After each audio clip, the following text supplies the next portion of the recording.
Thank you for being here and coming to the Hudson Institute. I'm Brian Clark, as I said. We are here for a joint interoperability and integration conference, which we're doing in collaboration with the National Defense Industry Association, Emerging Technologies Institute. Arun Serafin is our partner there. Can you wave everybody? So there's Arun. What we're going to do today is have some discussions surrounding the idea of joint integration.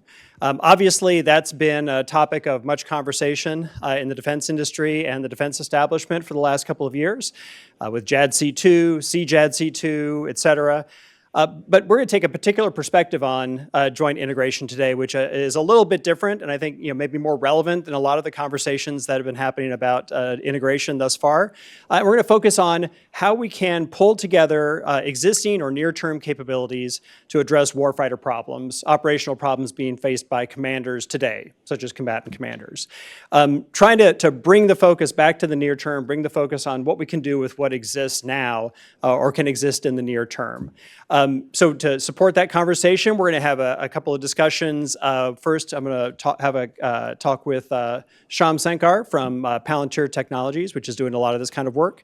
They're going to have a panel with government experts who are pursuing an effort at mission integration that we'll discuss at some length during the panel. And then we'll have a couple of industry panels to follow, and we're going to talk a little bit about how joint integration is being pursued from the industry perspective and how we can better enable the DoD to achieve the objective of solving near-term warfighter problems with today's capabilities.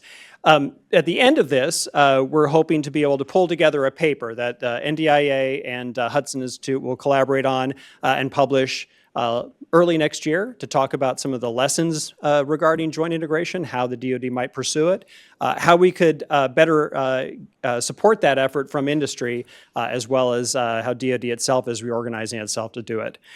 So to start off, I'm going to bring up Shyam Sankar. We're going to have a little fireside chat here, and Shyam, if you want to come on up. So Shyam is the Chief Technology Officer of Palantir. He's also the Executive Vice President there. He's been with Palantir since 2006, so just a couple of years after the company started. He has been leading integration efforts in the IC and in the military for a couple of decades. So welcome, Shyam, and thank you for coming. Thanks for having me.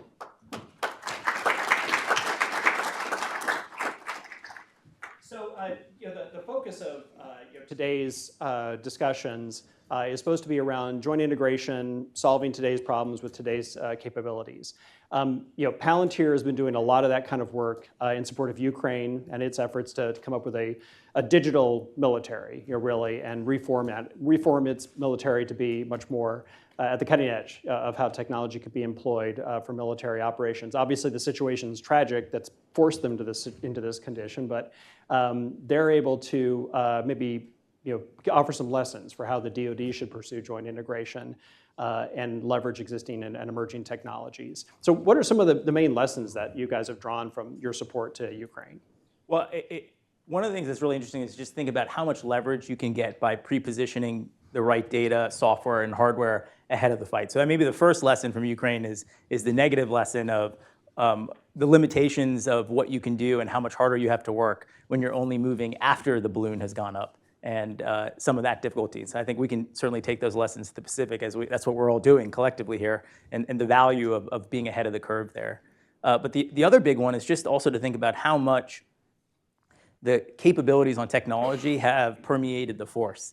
And so maybe Ukraine is slightly unique in some sense, some could argue, but I think it actually exists in spades in the US military as well, where in their draft process, their mobilization process, they've taken tons of engineers, tons of people who are product managers in their day jobs, working for modern tech companies, and they've put them into the fight. Some in the rear building software, some in the front actually calling in fires. But I think what's really interesting about that is these people have a product manager mindset, and they have an expectation that technology is part of their weapon system, that they can have feature requests and ideas, and they have a sense of how long should this take? Am I asking for something that's really hard and ought to take a couple months, or am I asking for something that really, it's kind of bullshit if the engineers can't get it done in 2 hours?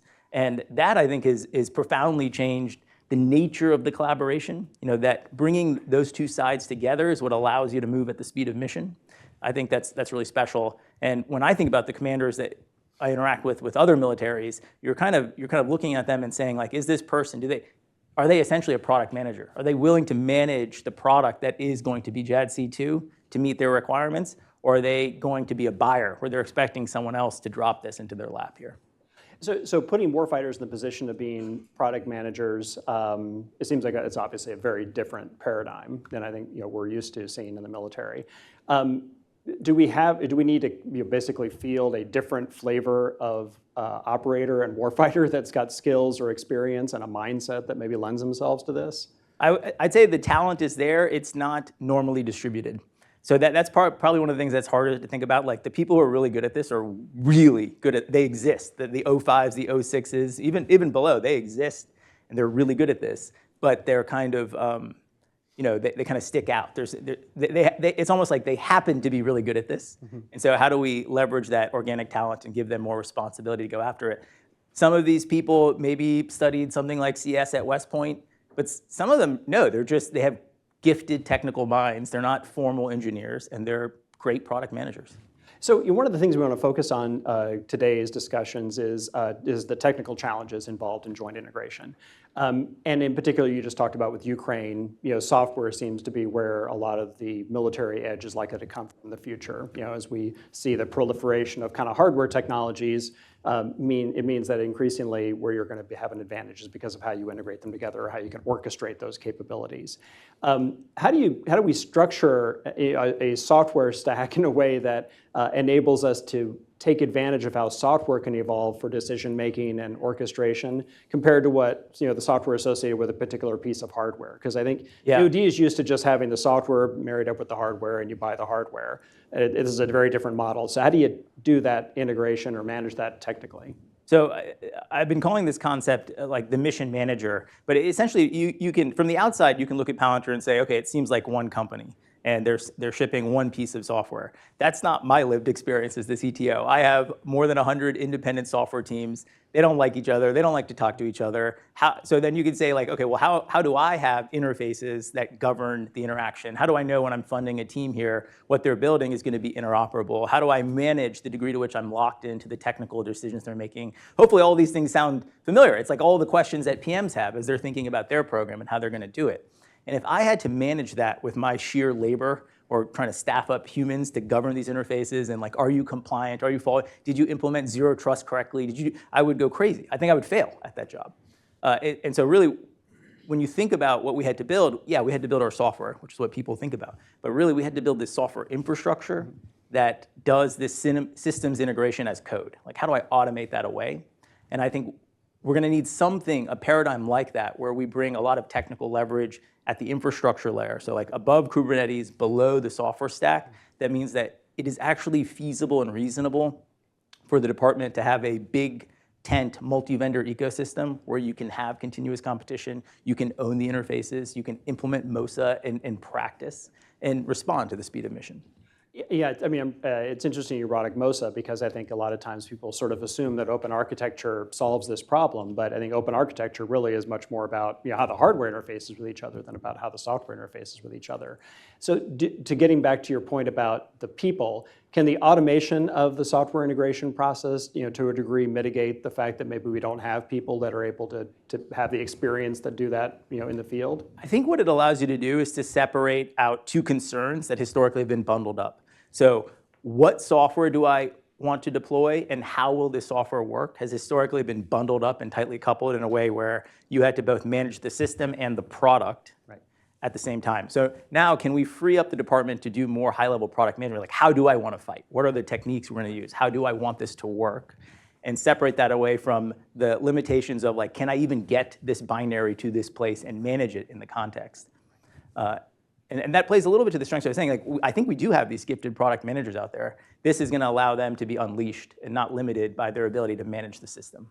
So it's interesting you bring that up because I think one of the concerns as we move towards a kind of a more software integrated military, things like the Joint Fires Network, et cetera, makes you think of maybe a network-centric approach to warfare where, by, making the military more interoperable, are we merely empowering senior commanders to be micromanaging the force? How do we enable, innovation to still happen and creativity to still happen amongst these junior commanders if, we're integrating everything in such a way that it can, pass all the information up to the top and all the direction down to the bottom? I think that's the central question. So when I think about the value of interfaces and standards, it really should be to enable people to have more freedom, not less. Right? So if we can have because I think a lot of the good ideas, you could say, look, every theater is different. You could say the fight changes over time. And the nature of the ideas that are going to define like the next vanguard of how we fight, those are they're distributed like a power law. There are a few places with really good ideas. It's really hard to know where those are ex ante.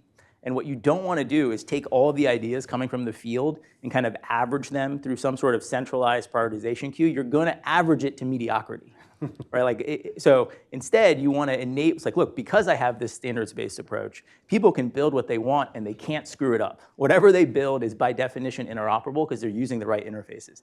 They might build really stupid things. Great, there's no cost to the enterprise as a consequence. Like you haven't ruined anything. But it allows us to say, when you build a few brilliant things, the ability to scale that to the enterprise is implicit because you built it on top of the standards. All right.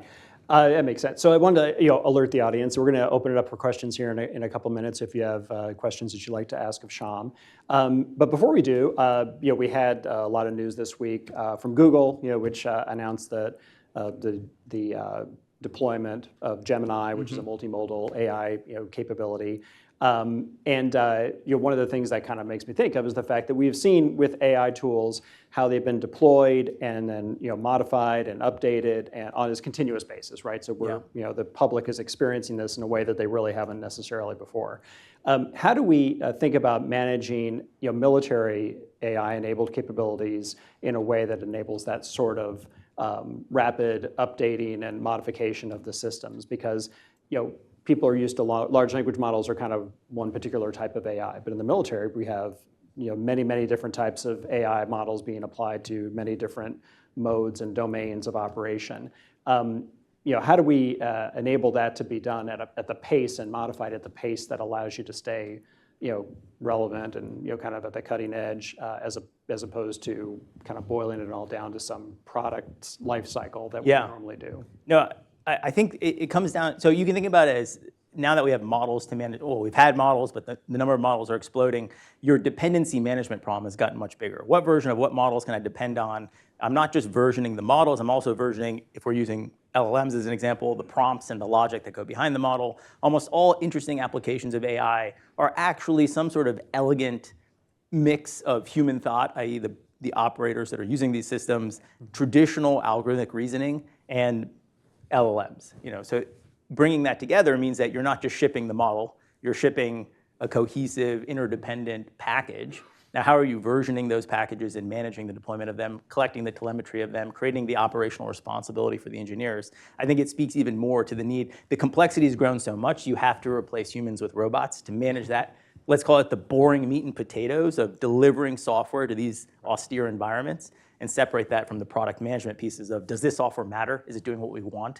What's the next version of what I need this to do to deliver new capabilities to the field? So it's a highly federated sort of approach where each of these models and their associated software ecosystems are operating or acting independently of one another as long as they are able to interface through a common set of standard. It's people like it's like, should we have a centralized or a decentralized approach? I'm always someone who's like both. It's quantum, right? I don't know, is it a wave or a particle? It's like we could debate this endlessly. It's both. And so what you kind of want is you want the God view, that the department can see everything that's running in every environment and learn from that. But you also want to enable the kind of fundamental entrepreneurial American spirit of, like, these folks who are closest to the fight are going to create some innovations that we're going to want to capture and systematize. And at the top, we're going to want to apply our taste for how we want this to work across the enterprise. And certainly there'll also be good ideas coming from the central efforts, but we don't want to squash the efforts that are coming organically. So I wanted to see if there's questions from the audience. First of all, okay, please raise your hand if you have a question. Yes, Jim. So we have a microphone that Ray will bring around to you. Please tell us who you are, Jim, and where you're from. Thanks. Thanks, Sean, for being here. I'm Jim Keffer from Lockheed Martin. So one of the things you talked about was to increase interoperability, to get more companies under what I think you referred to it as a tent. Yeah. Make the tent big. The wireless industry seemed to have figured that out. You know, they're very competitive, but they have an organizational governance model called 3GPP that works pretty well for these very competitive companies to come up with common standards. What are your thoughts on such a construct? What would be such a construct that might work? No, I'm putting you on the spot, but might work with DoD and commercial companies coming in and defense companies coming in and non-traditionals in order to work together because they have the technologies. They work with those every day to kind of come up with a common set of, I hate calling them standards, but standards, interfaces, protocols, whatever you want to call them, and then push that up to the OSD or the government to approve and then put those into RFPs. Just your thoughts on that type of concept. How would that work? I think you could think about where you are in the stack kind of dictates how much time, how much does moving fast and breaking things not work. So the closer you are to the bottom of the stack, at the wireless level, really they're setting standards at the infrastructure level. These are not standards at Apple or at the application layer. The standards are moving kind of in a different way. So I think there absolutely is a place for, and if you think about the cycle time it takes wireless to come up with, the standards for 5G, 6G, bring people along, a lot, you got to stare at that. You're going to live with that for at least a generation. And so I think that process is suited to that aspect of it. Here's another example, which is a little bit infrastructure-y, but still I think quite good. We talk about S3 compatible APIs. Because of, I think there's one thing in government we don't pay enough attention to, which is that the Supreme Court decision where Oracle is suing Google over Java and the Java APIs. What I think that basically means is look, every API is actually, whether it's the government's property or not, it's the government's right to use it and define it. So if S3 became the standard, which it did, and you could say it's quote unquote a proprietary format, but actually the API definition is not proprietary, it's open to everyone. In fact, the whole industry has then now copied this API implementation, and we all expect to use the S3 API for storage, even if you're not using Amazon. S3 compatible API. So I think there's another way where we can say, look, we don't have to slow down the rate at which people are adopting this innovation, because to the extent we kind of inductively arrive at the right API, that is the standard. And it's a standard that literally every company is allowed by law to use and implement. And it's a standard the government can say, you know what, the next vendors have to implement this standard. We're going to converge around that. And just the same way that Amazon's market presence and force as the first mover led to people congealing around it, I think the government is going to be able to call the shots. I'm like, this thing is working. I want to modernize it. We're going to keep the API here, but I'm going to bring in 3 other vendors that are going to be API compatible that allows me to have competition. It kind of puts the onus on the vendors to be able to demonstrate that they can integrate through that standard, however they make it happen. Yes, but I would also say that's where the economic incentive is. If someone came to me and said, you need to have, but they do that. They're like, okay, if you want to work at AT&T on this thing, you need an S3 compatible API. It's like, yes, sir, got it. All right, I'm going to go chase that opportunity. So I think we will find that the companies rise to that. Right. Other questions there in the back, sir? Hello, I'm Steve Noonan. I work with CACI on the foreign military sales with the Canadian Surface Combatant. And you're talking about letting the entrepreneurs go out and encouraging them to integrate systems together via these ICRs. How are you meeting the challenge of maintaining your cybersecurity and minimizing the vulnerabilities in that environment? That's a great question. That's got to be that's what I think of as part of the infrastructure stack that has to be provided for them. If you just thought about it as okay, 100 independent teams releasing code, do I trust any of them to manage their own zero trust implementation? Absolutely not. And so part of this is look, you're going to write your service. I'm going to have the tool chain that brings it down to a containerized application that auto-configures the firewall rules, east-west, north-south, and puts it into an environment that I'm accrediting. I'm going to say, in other words, I'm creating a fundamental abstraction between the environments that all of this code is running in and the engineers who are building the service. And by doing that, you get a lot of leverage. The same way that the cloud abstracts the underlying compute infrastructure from the engineers, and that's created a lot of leverage. I think we need one more abstraction here that basically means we can't screw up the cybersecurity. So related to that, though, is test and evaluation. So the DoD is trying to kind of transform its test and evaluation approach to accommodate the faster changing world of software-defined capabilities. How do we work T&E into the process if we're shipping software on these timelines that are have a much faster tempo than what we're used to doing with hardware? That's a great question. In software, we have this, for the last 20 years or so, this movement away from imperative approaches to declarative approaches. And I think something like that for T&E, for compliance, for ATOs is very valuable. How do we articulate, I'm declaring this is what this environment, these are the rules, and building the automation to evaluate whether it complies or not, rather than saying, I'm going to physically do the testing and evaluation and then figure out the hard way if it complies or not. That's the only thing that allows you to move fast enough. And so for the T&E community, what they would have to do is, on the back end, define what the bounds are, what the envelope is within which that software is going to have to operate to still satisfy what the, Exactly. Because the hardware that's being empowered by that software has to achieve a certain set of objectives. This is another instance of breaking apart kind of the product management piece of it. Like, this allows them to focus on the policy of what is good testing and evaluation, and not the kind of boring but also incredibly hard work of doing the testing and evaluation. Right.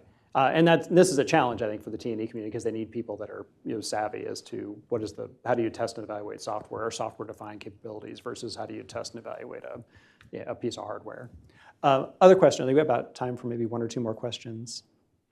Other questions? All right, so I have other questions. So one of the things that we're going to talk about today, in particular in the second two panels, is how commercial capabilities can be brought to bear and incorporated into the military and deliver kind of rapidly evolving technologies. How do we think about integrating commercial technology, commercial hardware, like commercial unmanned systems, for example, alongside kind of militarily developed systems that maybe are legacy systems that have been in the force forever? Is this going to be a challenge, because the software environment that's going to have to be able to accommodate both really old stuff built on a different generation, envisioning how software works, and then this completely new model? Yeah, I think the challenges are largely non-technical. So they're kind of a consequence of how we've developed the environments, the policies we have in the environments, the access that commercial has to these environments. And so many times, I would even say there are barriers between government programs where things have been developed in different environments that it's hard to kind of get them to work together. So if we thought about it instead as actually this is that's a specific instance of the generalized problem of how do we get the software infrastructure to make this easier, you would get a lot of benefit here. And I think that's important, because it would seem somehow like you're not solving the problem if the answer to the problem is just use commercial technology. It's more like you're trying to get the PMs to a place where they can use the right technology, and where it's not obvious what is right, you can compete them, whether it's two GOTS things, a GOTS and a COTS things, like how do you leverage like the fact that in many ways software is empirical. And the point of software is that these things can be proven out very quickly. You're not trying to see if I'm building a new airframe and I don't know if it's going to quite work the way I think it's going to work over years. So how do we just empirically see it? Yeah. So does this mean that we need to, our current program managers in the DoD are generally probably hardware-centric people. They've come out of a hardware community. Do we need to think about having software PMs that focus on, the software infrastructure, the ecosystem in which, the different component software is going to have to operate like you're talking about? Or do we need to try and create a whole new generation of program managers who are thinking software first in all their programs? I'm an optimist that we can kind of get there inductively. So do I think software will have more primacy? Yes, I was talking to the applied intuition guys and wondering what really drove the change in automotive OEMs. Well, it was really seeing Tesla smoking them with a software-defined vehicle that got them to realize that software is important. And I think the counterfactual of Ford or GM trying to promote software PMs internally and evangelize software would have fallen on deaf ears. Yeah. It really took this sort of macro realization and competitive threat to move things here. And I think we can leg into this by empowering a few of our PMs to just behave differently. The shining examples of what's going to work are going to be the folks who are operating in this sort of new model, and we can put more energy behind that. Yeah, I mean, that's a great point, because you look at how basically every car company is now trying to boil their software ecosystem down to one stack. Yeah. That, one computer, a couple of computers that control the whole car instead of 30, throughout the car. That's a model that DoD should aspire to. But I think one thing we'll talk about with our government panel is how do you incentivize people to move in that direction, because obviously there's options if you're a very software savvy PM in the outside world. That's probably one of the parts that I don't have an answer for at all. Not that my other answers are right. It's just I think at least I have an answer. The part that I think is hardest is the ways in which Conway's law, like are we organized in a way that we should expect our software to kind of work based on how we're going after the problem versus how we exist as institutions within DoD are going to perpetuate the 30 software systems problem. Right. So we're running out of time. We are out of time, actually. So, well, thank you very much, Shyam. Shyam Sankar from Palantir Technologies. We appreciate you taking the time to be with us today. Thank you. Really appreciate you all taking the time and dashing over here from the Pentagon to talk today. So this is our first panel, and I'll introduce them here in each in turn. Margie Palmieri is the Deputy Director of the Chief Data and AI Office in the DoD. She has been a longstanding expert in digital warfare, digital technologies, going back to her time as the first leader of the Navy's Digital Warfare Office, also working in N2, N6 on integration of digital technologies. And then prior to that, she was also the Commander's Action Group Director for the Chairman of the Joint Chiefs, as well as for the CNO. So thank you for being here. Tom Browning is performing the duties as the Assistant Secretary of Defense for Mission Capabilities and underneath the Office of the Undersecretary of Defense for Research and Engineering. That's kind of a mouthful. Where he's leading his efforts to do mission integration, integrate capabilities around warfighter problems, and deliver those in support of combatant commander missions. Obviously is a big stake in what we're talking about today, so thank you very much, Shotgun, for being here. And Dave Tremper is the Deputy Assistant Secretary of Defense for Acquisition, Interoperability, and Integration, AI2, over in the Office of the Undersecretary of Defense for Acquisition and Sustainment, where he is leading efforts to promote interoperability by integrated systems of systems and do the kind of the back end, the work that has to happen if we're going to actually field an integrated system of systems rather than merely put something out in a prototype form and then call it good. So thank you very much, Dave, for being here today. So to start off, I wanted to ask you each, what you see your role is in the integration of new capabilities around problems that combatant commanders are facing today. So some of you may have seen in Section 904 of the NDA, or whatever the section ended up being, of the NDAA, there's a discussion about pulling together the efforts of CDAO, R&E, and AI2 to try to create integrated mission threads that solve problems for the combatant commanders. And I wanted to kind of get a sense from you of how you kind of each see your organization fitting into that chain of events, and what you've been doing, what are kind of maybe your most prominent efforts thus far. So Margie, start with you. Sure. So the Chief Digital and AI Office our mission is to accelerate the adoption of data analytics and AI from the boardroom to the battlefield across DoD. So we have a focus in a couple different areas at the combatant commands. One is, and probably the most important, is data quality. It sounds boring, but it's actually critical to decision making across the board, whether it's on readiness issues or personnel or on warfighting issues. So we spend a lot of time thinking about how to make data more accessible and more interoperable for them. We have a couple efforts there. One is was started by the Deputy Secretary of Defense called ADA. It's the AI and Data Acceleration Initiative. We put data experts inside of each of the combat commands, give them tools, give them access to some platform, like especially the Advana platform, but also other capabilities to build decision analytics to help them with the different kind of decisions that they have to make.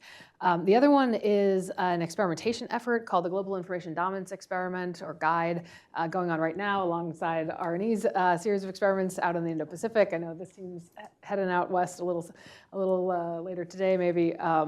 But it's really designed to look at decision making within the combatant command and then across combatant commands, and then how the combatant commands interact with their components. And so we have two mission threads there that we're looking at how to make data more accessible and interoperable, and really looking at how to integrate it into their workflows. And that may require new capabilities, but also just the capabilities that they have and how to make sure that information can flow in a digital way and that it informs new decision-making processes and gives them the chance to make better, faster decisions. Yep.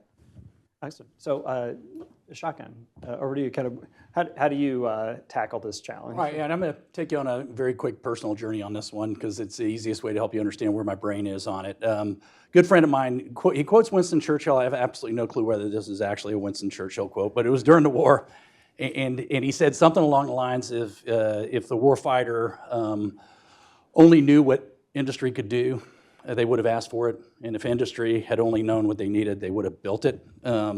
And while I was at DARPA, I walked into a realization that I beat the drum on now, and that is that the valley of death that everybody talks about is not fiscal, it's information. It's about getting knowledge from the technologist to the customer and an understanding of what's necessarily needed. I have an analogy, and I call it Christmas presents. And my joke is that us technologists keep giving the warfighter Christmas presents, where we secretly behind their back come up with exactly what they want. We put it in a little bow, we give it to them, and excitedly look at when they open it up to see if they like it. And that's exactly the backwards way of doing it. You know, frankly, you probably gave them a puppy, so you gave them work more so than giving them a present. I believe we need to do more like how my wife and I do Christmas presents, which is to a reasonable degree, especially if it's important and big. What do you want? Where are we going to put it? How much are we willing to spend on this? What do we want to do? So it's this idea of a negotiation on understanding what you do, not this throw a present at the end and wonder why it didn't transition. This was a really big part of my heart in DARPA, trying to figure out how I address that. And I had just an amazing day one day where the Undersecretary of Defense for Research and Engineering said, we got a problem, and basically said the same problem back at me and said, I want you to stand up a new ASD, mission capabilities, to focus on that problem. And the way we look at it is there's this enduring cycle. The team came up with this before I got there, which I really like. But it was this idea of identify, incubate, transition. Identify meaning work with the warfighter right up front, kind of like me and my wife negotiating on gifts, on where the gaps are. And it really is, Dave and I were talking about this idea of kind of great translators, people in these valleys who speak both sides. And you need people who understand the technology and understand the warfighting gap to identify. From there, you go into incubate, and that's just that broad concept for building prototypes, doing experimentation, and then that rolls into transition. I had a quote at DARPA I said a lot, and that is, transition is a full contact sport.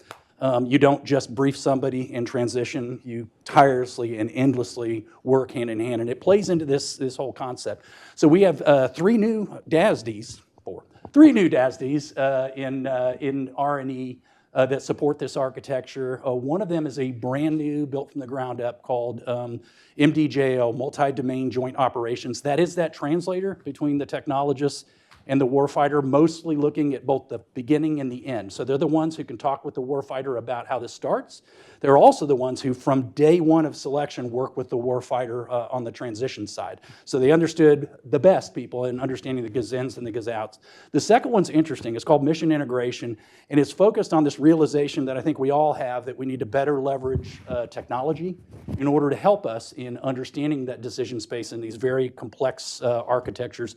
So they do analysis, modeling, sim, and integration of all that into the decision process. They also integrate that into the design of experiment, making sure that that experiment now is built to answer those questions that warfighter is going to have. And then that final part the next part is prototyping and experiments, who are the people who actually work with industry and our service partners to create those prototypes and then build those experiments to execute, to feed that out through transition. I didn't get credit for it because it happened before I got there, but the DepSecDef came up with this program called RADER, the Rapid Defense Experimentation Reserve, and we reorganized how we do it to fit that cycle. And it's actually pretty cool in that it's starting to pick up some real steam. But it's this idea of working directly with the customers on the COCOM side to understand what's needed, working with the services as partners to find those most promising technologies to integrate into prototypes to run the experiments and work transition. Had our first touch at transition, this just started this year, brought 4 programs to the DMAG, and 4 for 4 were approved across all services and COCOMs for transition. So excited to hear where we go from this, but that's at least the start on the technologist side. Awesome. So lots of good work. Now, are we going to be able to buy any of this stuff, Dave? Yeah, so AI2 acquisition, of course we are, of course. Right, so acquisition, integration, interoperability, new office that was stood up in the past year, functionally established by Dr. LaPlante in February, blessed as a DASD here by Hicks.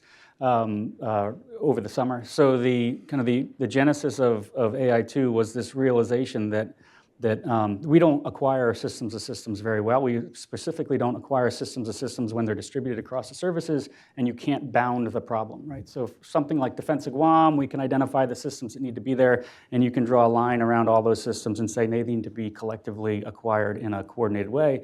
But something like long-range fires, it's not the case, right? The sensors exist maybe in the Air Force, the C2 systems maybe in the Army, the weapons are in the Navy, but they're not dedicated to particular missions. They're actually dedicated to other missions, and you have to figure out how do you integrate them together to support a joint mission. So AI2 was stood up to look at how do we identify those systems that underlie a joint mission that the COCOM is in need for, and then how do we advocate for the requirements and the acquisition strategy that allows the alignment of those things, to include things like engineering change proposals that directs a particular services system to integrate some interface so that it can interact with another services system so that it would be otherwise not required to integrate with. And that word require is really, really, really important, because acquisition, big A acquisition, is really composed of requirements, PPBE, which is money, and then little a acquisition, which is the process of acquiring. Joint requirements are not actually there, because when COCOMs come in with their demand signal, what they need, it becomes a big R. Purple requirement says I have this capability I have to have. The services translate that big R requirement into little r technical requirements that are associated with their programs of record, and they go off and they build systems that are specific for their service. But in that translation of the big R to the little r, these little purple technical requirements that are little r's, and they get lost in the translation. And so what you end up with at the COCOM are systems that aren't inherently integratable, systems that aren't inherently interoperable, and the jointness of that mission is lost in translation. So AI2 was stood up to look at how do you facilitate those joint requirements? How do you then acquire against those requirements? Because to acquire, you have to require. And in the absence of a requirement, you can't put acquisition money towards the requirements. So how do you cover down on those joint requirements? How do you stand up the organization that allows you to then advocate for the funding to create the money for the services so that they can integrate in a joint way?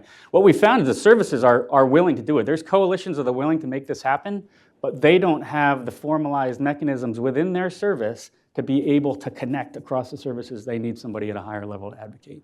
So we have a couple of things that we push specifically within AI2. One of them is integrated acquisition portfolio reviews. So instead of doing our traditional looking at F-35 and monitoring F-35 in a silo, we look at joint missions and we connect the F-35 to the other weapons and the C2 systems to understand what's the mission health there.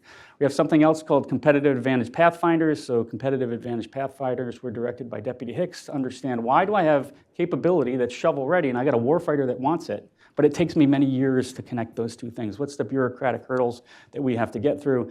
And so within that CAP portfolio, we go through and essentially do Lean Six Sigma of capability delivery. We identify what are the hang-ups, what are the authorities, what are the certifications that we're running into that are challenging our ability to deliver it, and then we make recommendations on how you fix it. We look at how do you line up the requirements, PPBB, and acquisition process so you can get capability much faster instead of what we traditionally do, which is we require. We spend 2 years trying to determine what we require. Then we spend 2 years trying to determine that we have money for a budget, and then we spend 5 to 7 years actually acquiring. And so when you lay that out, it's a 10 to 12-year timeline. But when you explore the authorities that exist between the S&T community and the acquisition community, you discover that there's ways that you can parallelize some of those things and do it much faster. And so those are things that Shotgun and I have been working on between my AI2 office and his MDJO office.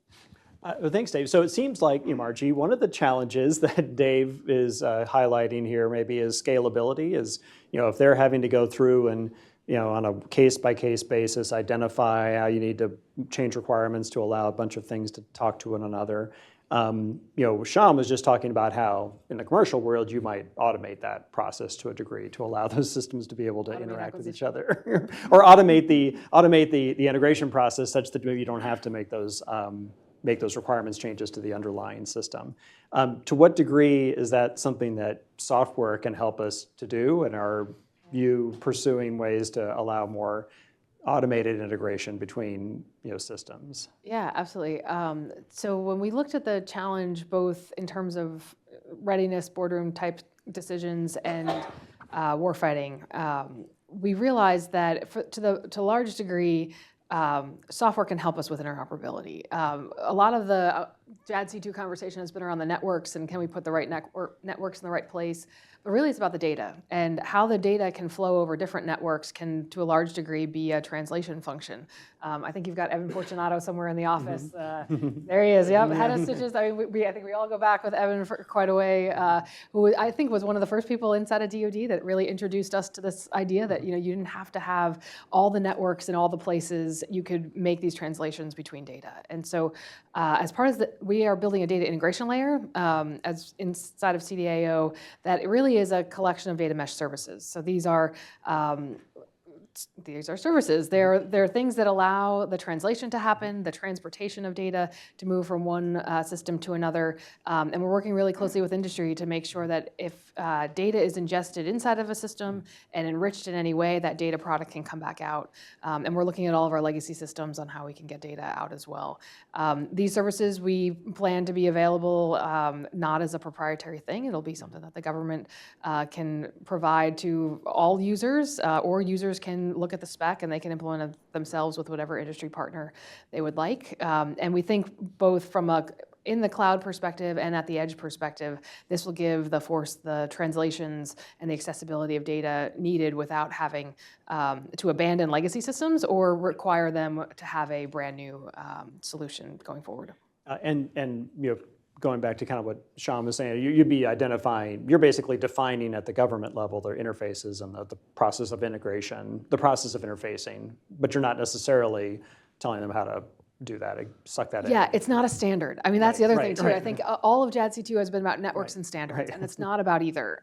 It's really about the flexibility and agility to exchange information smartly. And we think we can do this via some simple ways, like everyone has an API that they call. It's a novel approach, I think, these days. And then there are some specific things that we have to get right from an interoperability perspective. We have to count and define things in common ways so that we can make those translations.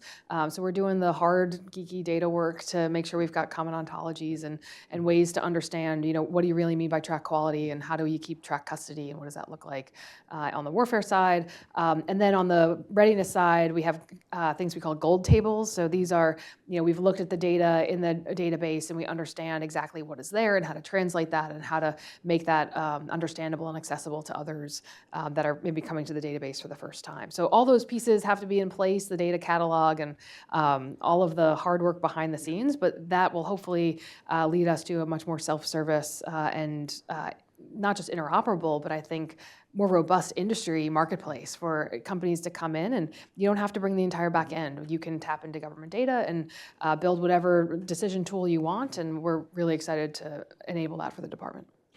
So one of the things that that you guys had mentioned, you talked about Joint Fires Network and kind of how we're trying to establish this more interoperable way of sharing data when it comes to kind of fire control quality and timely data.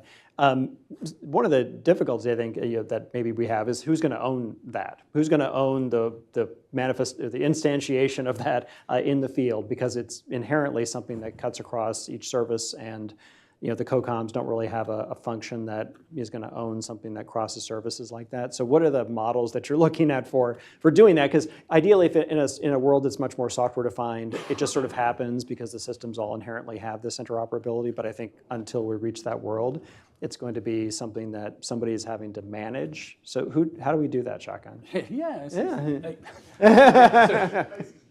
So 16 April 2019, something happened in DoD that a lot of people don't care about, and that was CJADC2 was born. It was actually born on that date. I was causal and in the meeting. I'll call out Steve Walker, who was causal as well. But we Assault Breaker 2 came to the Joint Staff with a dilemma, and we literally called it the Battle Management Command and Control Dilemma. And at the unclassified level, I can't say a whole lot about it other than we are not organized in a way that is ready to enable us to fight the way Dave Tremper talked about it. We all know that. We all knew that intrinsically. We buy stuff by service, but then we organize by domain, and it never was built. It was built to give a crowd of people, a submission, say, go do that, come let me know how you did it, and then we'll figure out what to do next. And what we envisioned and see is this idea of a need for crazy interoperability to the level of a common understanding of knowledge, decisions that may occur at much, much, much higher levels to help us be very targeted about what we do. And what I'm most proud about what we brought forward to the DoD is we brought forward that dilemma without an answer. So you remember this, my quote that is maybe Winston Churchill. There's a really interesting problem when the warfighter actually doesn't know what they want. So the technology, I mean, you know, so it ends up becoming this give and take, right? I know kind of what I think they want, and back to Dave's problem, I could spend 4 years really trying to get the ground truth of what they want, and we made the assumption we're gonna guess wrong, and I'm really proud of that. And so what we decided we needed to do first was build a playground. We needed to build a place where you could, at the highly classified levels, bring warfighter, bring software, bring a virtual war, because I actually need the war also, and be able to iterate on new technologies and new capabilities. That is up and running today, pretty exciting. It's called the Vanguard Force Command Capability. It is out in Indo-PACOM. It's still being grown, so it works, but it works kind of beta level. But it's already giving us the opportunity to leverage these tools. So we brought up the Joint Fires Network. The Joint Fires Network, think of as the operational side of that. And again, where I'm really proud of the team is we realized two things. One of them is none of us are going to do this by ourselves, and you're looking at a consortium here, bringing those independent, unique parts that we have across from the ideation all the way to the transition together, and trying to do that in a meaningful way that meets an insanely aggressive timeline for the warfighter. So we walked into this with the idea that we are going to iterate. It's tomorrow. We're going to go out to Hawaii and see the first demonstration of Joint Fires Network 0.5. Now, it's only 6 months into executing this activity, and we are certain that that's not right. But we are certain that when I bring the warfighter and they use it, they're gonna go, I don't like this, I don't like that, I wish it did this, I wish it did that. I'm gonna change my workflow completely to go this direction, and you haven't even looked at that. So the idea is to iterate hand in hand with their service partners, across OSD and with our industry partners in trying to very rapidly integrate new pieces, parts into an architecture that gives the COCOM what they need on a scale that they think they need to meet mission requirements. So it's back to that idea of technologist and operator working hand in hand, but it's also DoD really, I think, believing in what industry already knows, which is I'm not going to create the iPhone and now you buy that for the next 20 years. I'm going to iterate on it, I'm going to work on it,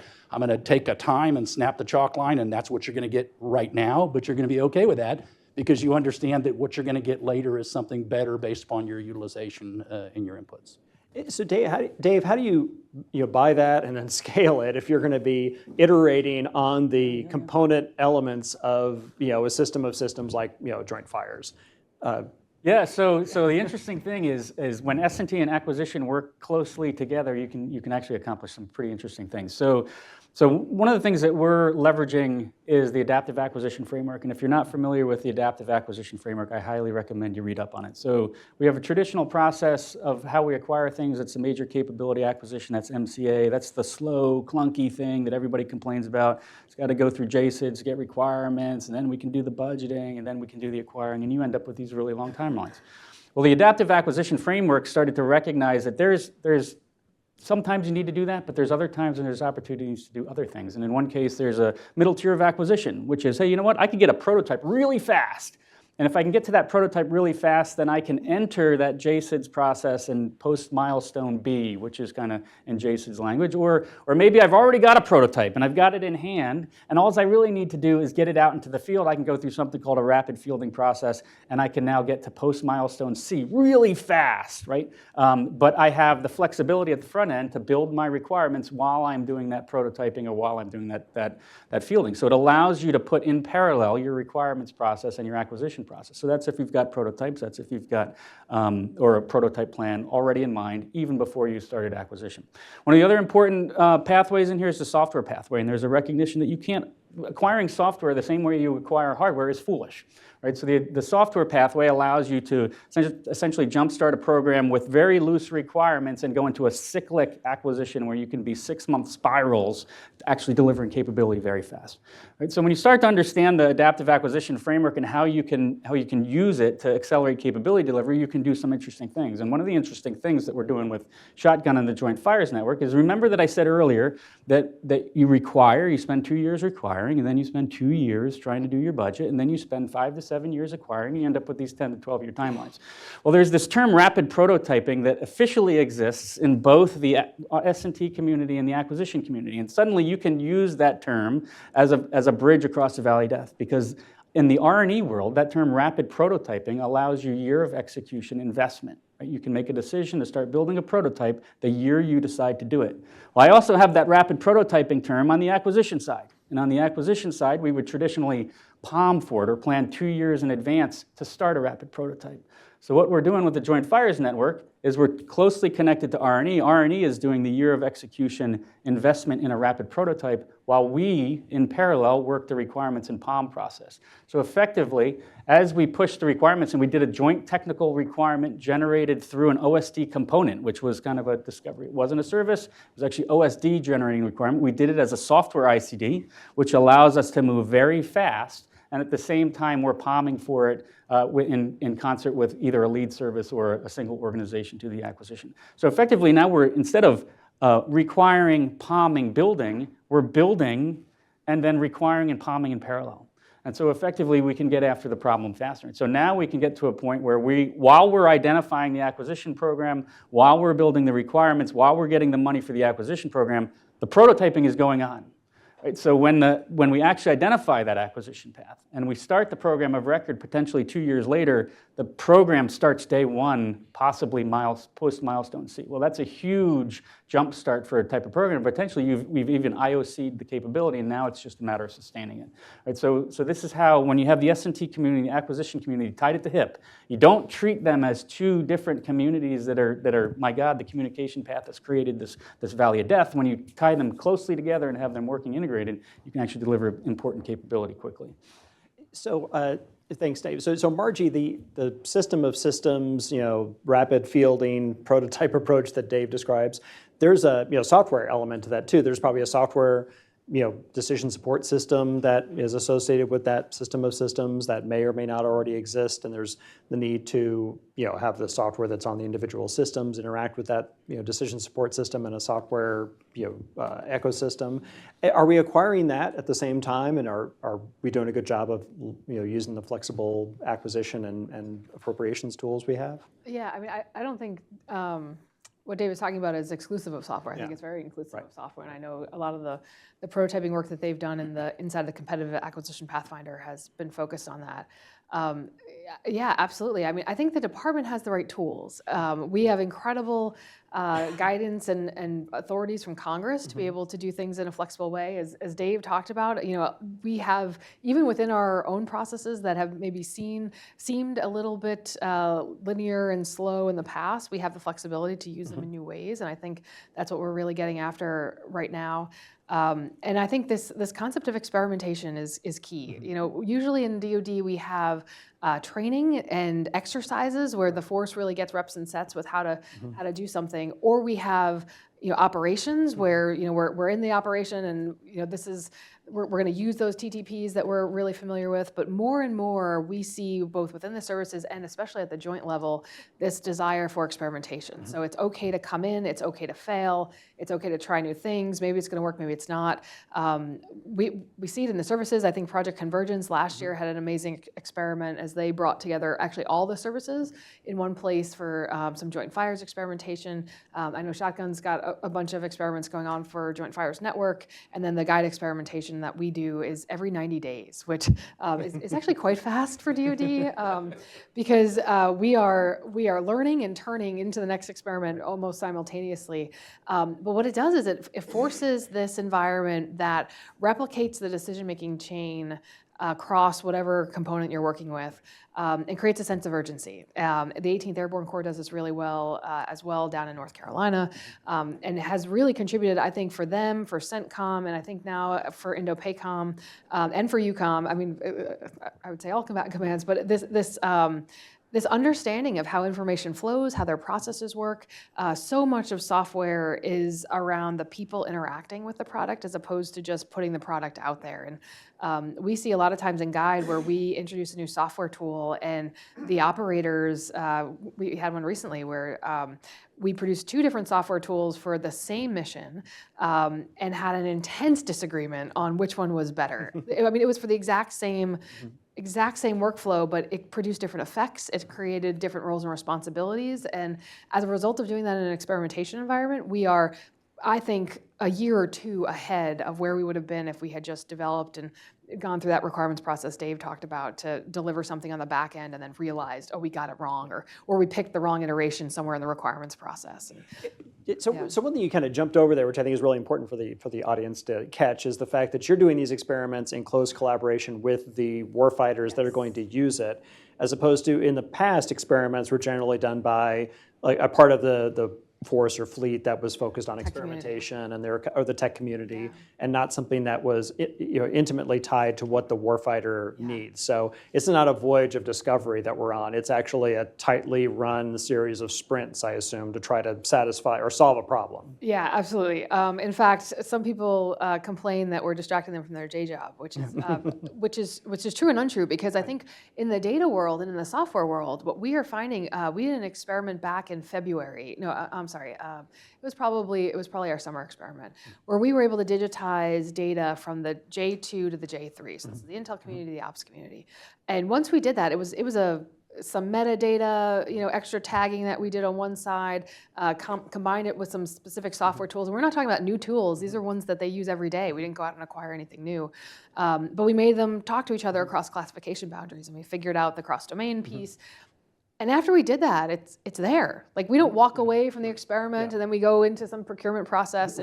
It's there for them to use on a daily basis. The key is, and this is where I think the tech community can only go so far, the operational side has to now put this into their workflow. And they have to say, oh, we're going to use this new digitized workflow as a matter of our regular course of business. And as soon as that happens, and we do these experiments to get them to understand, okay, this changes a role here or there, and maybe we don't need you to do this anymore, we need you to do something else. And all those changes are absolutely key, and we're kind of introducing some new TTPs and potential doctrine changes well before we've ever written them. And I think that's the good way to do it, test it out. But yeah, absolutely, it's in stride with the people who will use it. And it's really important kind of paradigm shift for DoD to think about changing your workflow to take advantage of new technologies rather than building a technology to satisfy your desired workflow.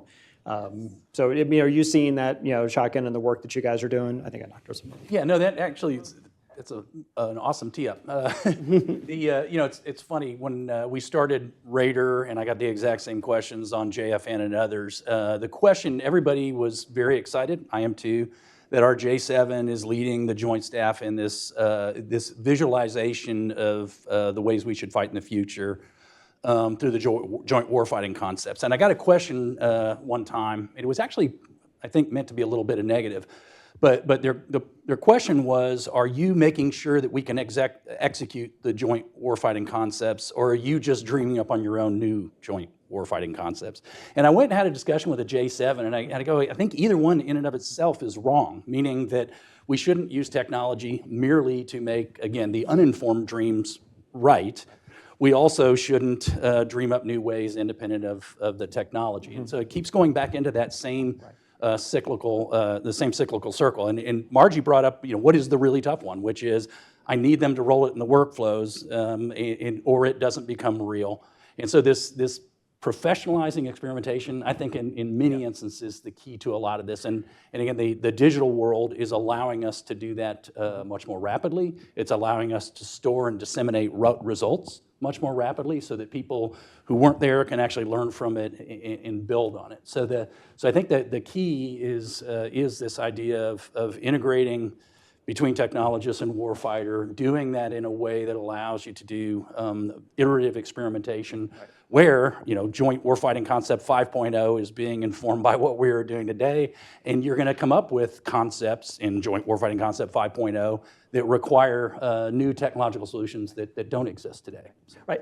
I just want to let the audience know we're going to open it up to questions here in a couple minutes. But first I want to ask you, Dave, so it seems like what that would do, if you're going to adjust workflows to take advantage of new technologies and then kind of iterate back and forth, it creates a recipe for a moving target with regard to requirements. How can you buy something when you're going to be maybe constantly iterating how you're going to employ it? So this is where the adaptive acquisition framework becomes important. So for things like middle tier of acquisition and software pathways, it doesn't follow that traditional formalized technical requirements at the beginning. You have to have general requirements more along the lines of an initial capabilities document as opposed to a CDD, right? So higher level requirements. And generalized. So what that allows you to do within a middle tier of acquisition, as well as within a software pathway, is evolve your requirements as you go. Eventually, those adaptive acquisition framework programs are intended to re-enter JSIDs, but at the point that they re-enter JSIDs, they've been evolving what their requirements should be. So the value of the experimentation becomes profound, because then you can see how the warfighter is using it. You can start to adjust what should the requirements be while you're building, instead of trying to have all the requirements up front to do it. I think one of the other important parts of the experimentation and prototyping that Raider and Guide are doing with the combatant commands is that to do that, you have to go through the certification approval processes. You have to get the ATOs. You have to do all those things. That integration piece is often part of the valley of death, right? We very often will say, hey, look at this Connex box. We brought it out on the flight deck of the destroyer. There was a guy in uniform pushing the buttons. My God, this is TRL-7. Why isn't the acquisition community acquiring it? And part of the problem is that to actually get it into the Aegis weapon system and to have people trained on it and to have all the associated requirements, you actually have to require to pay for those integration costs. But when experimentation pushes it even further down the path, gets it into the weapon system, gets the operators using the buttons, you essentially are putting it on the shelf for the warfighter. It makes it much easier. And so things like Raider and Guide allow you to get closer to the operator's edge than you would have if you just did a one-off TRL-7 type of demo and declared access and asked the question why acquisition doesn't buy it. Yeah. And that's where we end up with boxes being bolted to the side of the bulkhead. That's what we use to control the Tomahawk or whatever, which is what we did in the past. So questions from the audience, real quick here. Let's see. No questions, because I have lots of questions here. Sir. Right. So we talked at the prior event about how a lot of people think 3GPP, interoperability and cellular has been solved, and we discovered through a lot of experimentation that wasn't necessarily true. But in USB, we talked about how USB integrator form is probably a better model. USB adoption got expanded widely once the test-driven development process was adopted for product. And a lot of what I hear, in the opening remarks, sort of seemingly a push to test-driven development as a means with standardized testing frameworks and definitions for what warfighting mission was. But I still hear a discussion of requirements and acquisition. So I'm just curious, has there been a recognition of this standardized term of test-driven development in DoD, and how would you share the information of tests across the defense industrial base so move towards a model? Sorry, that's a long question. Move towards a model where we're not like stovepipe acquisition of the interfaces, but IP, such as USB, you don't buy, you don't develop the IP to interface your USB stuff. You just buy it from an IP vendor. You consider that type of model. Yeah, Margie, you want to start? We want to tag it. Let's start with that.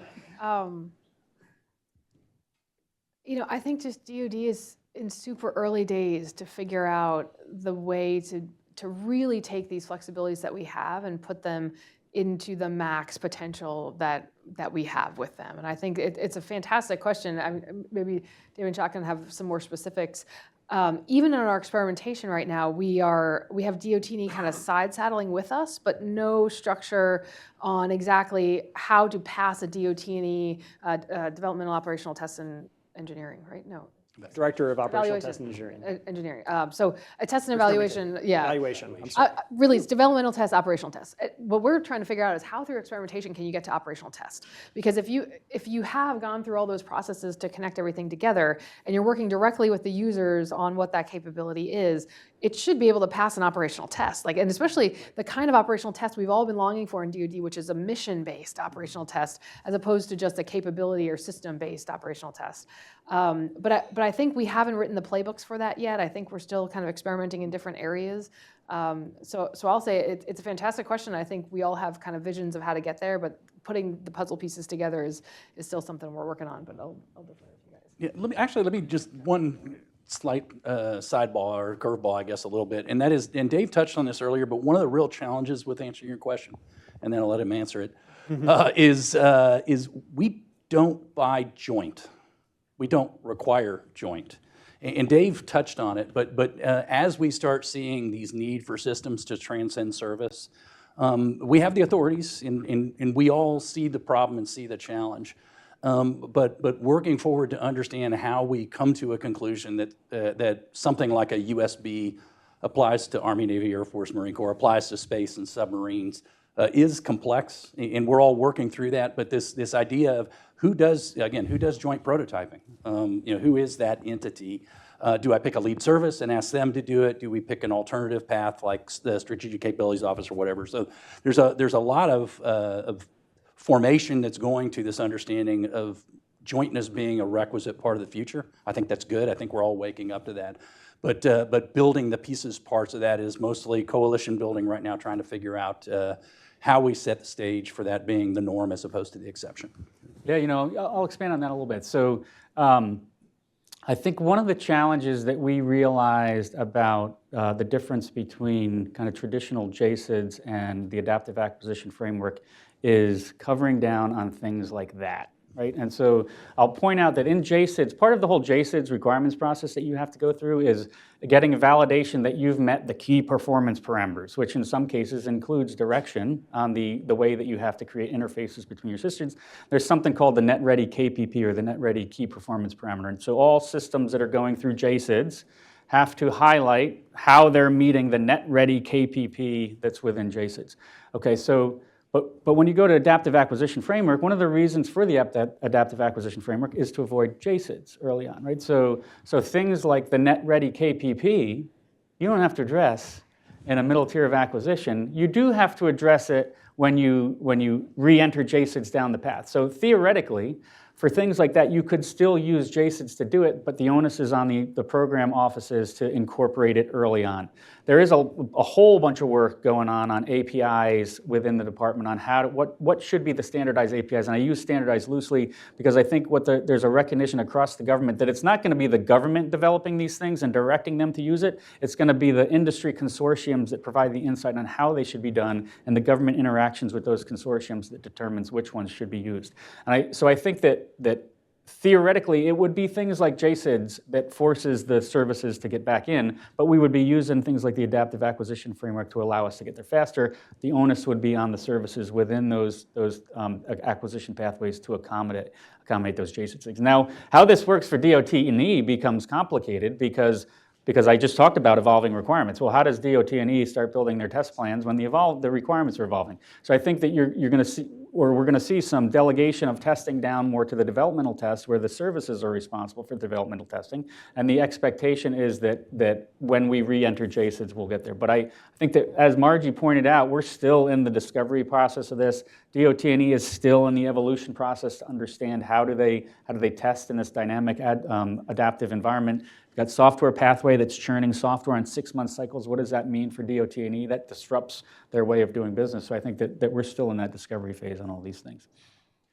And to some degree, it seems like if your capabilities are increasingly software defined, you could automate to some degree that testing process, right? So you should be able to do that in a tighter cycle time and allow for that iteration. Obviously, in the commercial software world, you automate the test and security into the development process, right?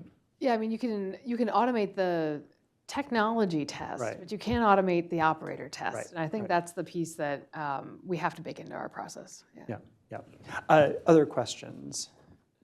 In the back, Sean. Yeah, so a lot of the discussion kind of centers around how do we have a better process. I'm kind of just curious, particularly given the folks that we have on the stage here, if you had a magic wand and you're like, look, the right answer to this problem is not process, it's discretion. Maybe we have to accept more variance in outcomes, but really I wish I could have discretion to make this sort of decision in this phase because it would lead to X. You know, are there places where you just wish you could have more discretion? No more palm. Can I vote for that? Is that Okay, one vote for no more palm. That's right.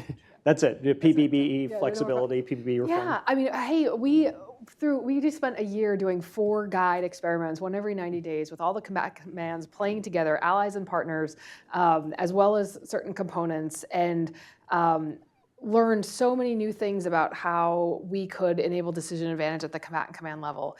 And you know, the demand signal for this type of capability, because we don't require joint or we don't build joint, and now we're putting in place that data interoperability and accessibility, folks are now like really energized and they want to do more. And then the Israel crisis hit, and we saw the need to integrate information even further up to the Joint Staff, up to the Secretary of Defense, and are working now processes for that decision making on how to allocate forces. We've learned different new CONOPs and TTPs around effects flow over force flow and what that looks like. And so all that said, our 24 budget is still our 24 budget. Our 25 budget is about to be revealed in a couple months. It's still our 25 budget. And we've had incredible learning in the last few months. And so until we get that ability to match our processes, I'm going to say it, but like until we get that flexibility, the technology is still going to only be paced by what we can do within certain boundaries. And hey, I'm all for, you know, balanced. The budget has to be balanced. You're not going to get everything you want in every single area. But I think we do have to think differently about how we plan for demand and account for changes in the environment and in the technology and how our users use it. Private industry doesn't necessarily have that kind of constraint. Right, right.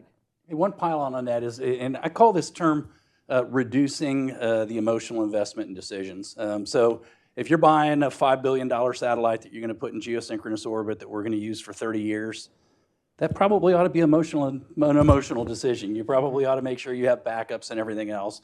If you're taking a Starlink and throwing it up for a couple years, you've greatly reduced that emotional investment. So I think part of this is, and maybe it's mostly in his lane, is going away from this idea that if I buy this RPA, this drone, I have now a relationship with that company and I'm going to buy these. This is an investment decision that is going to be all drones for all time for the United States Army. And instead, walk us back into this, making those incremental acquisition decisions that doesn't have a tail forever. I don't buy into an architecture and that is now my architecture. And the vendor who gave me that architecture, Go team, wins. We've got to get back to it being a common and open battle space, if you will, where I have a problem, I buy a solution, again, and then I use that solution until a better solution comes out and I buy that solution. So for me, it's all about the intensity with which you make the decision is based upon how long it matters, how much money it matters, and anything we can do to walk away from that and be able to make smaller decisions more often, I think, is part of the key to getting capability in the field. To one kind of variation on that is, to what degree is having to assign a lead service for things a way that hinders our flexibility going forward? Because then you turn it over to a service you own this joint capability now. Does it make it more difficult to then iterate down the road? It potentially makes it more difficult to deliver what the combatant commander is actually asking for, right? And part of the reason is that when you ask a lead service to drive the investment in this area, the lead service is going to put their particular lens on the problem and start acquiring it.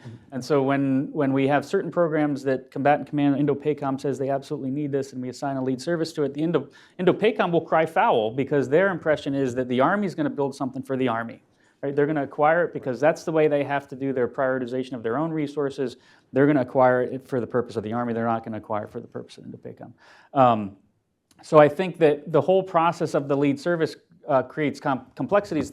Where there is some flexibility in there is who you define as the defense acquisition executive, right? So you could define that the service acquisition executive or the service component is actually making the milestone decisions for the program, or in some cases the defense acquisition executive gets elevated to the Undersecretary A&S, who keeps the purple hat on when looking at the programs that allows you to get after some of those combatant commands. So I think the lead service model does allow some degree of flexibility in preserving purpleness, but it challenges the way we deliver purple.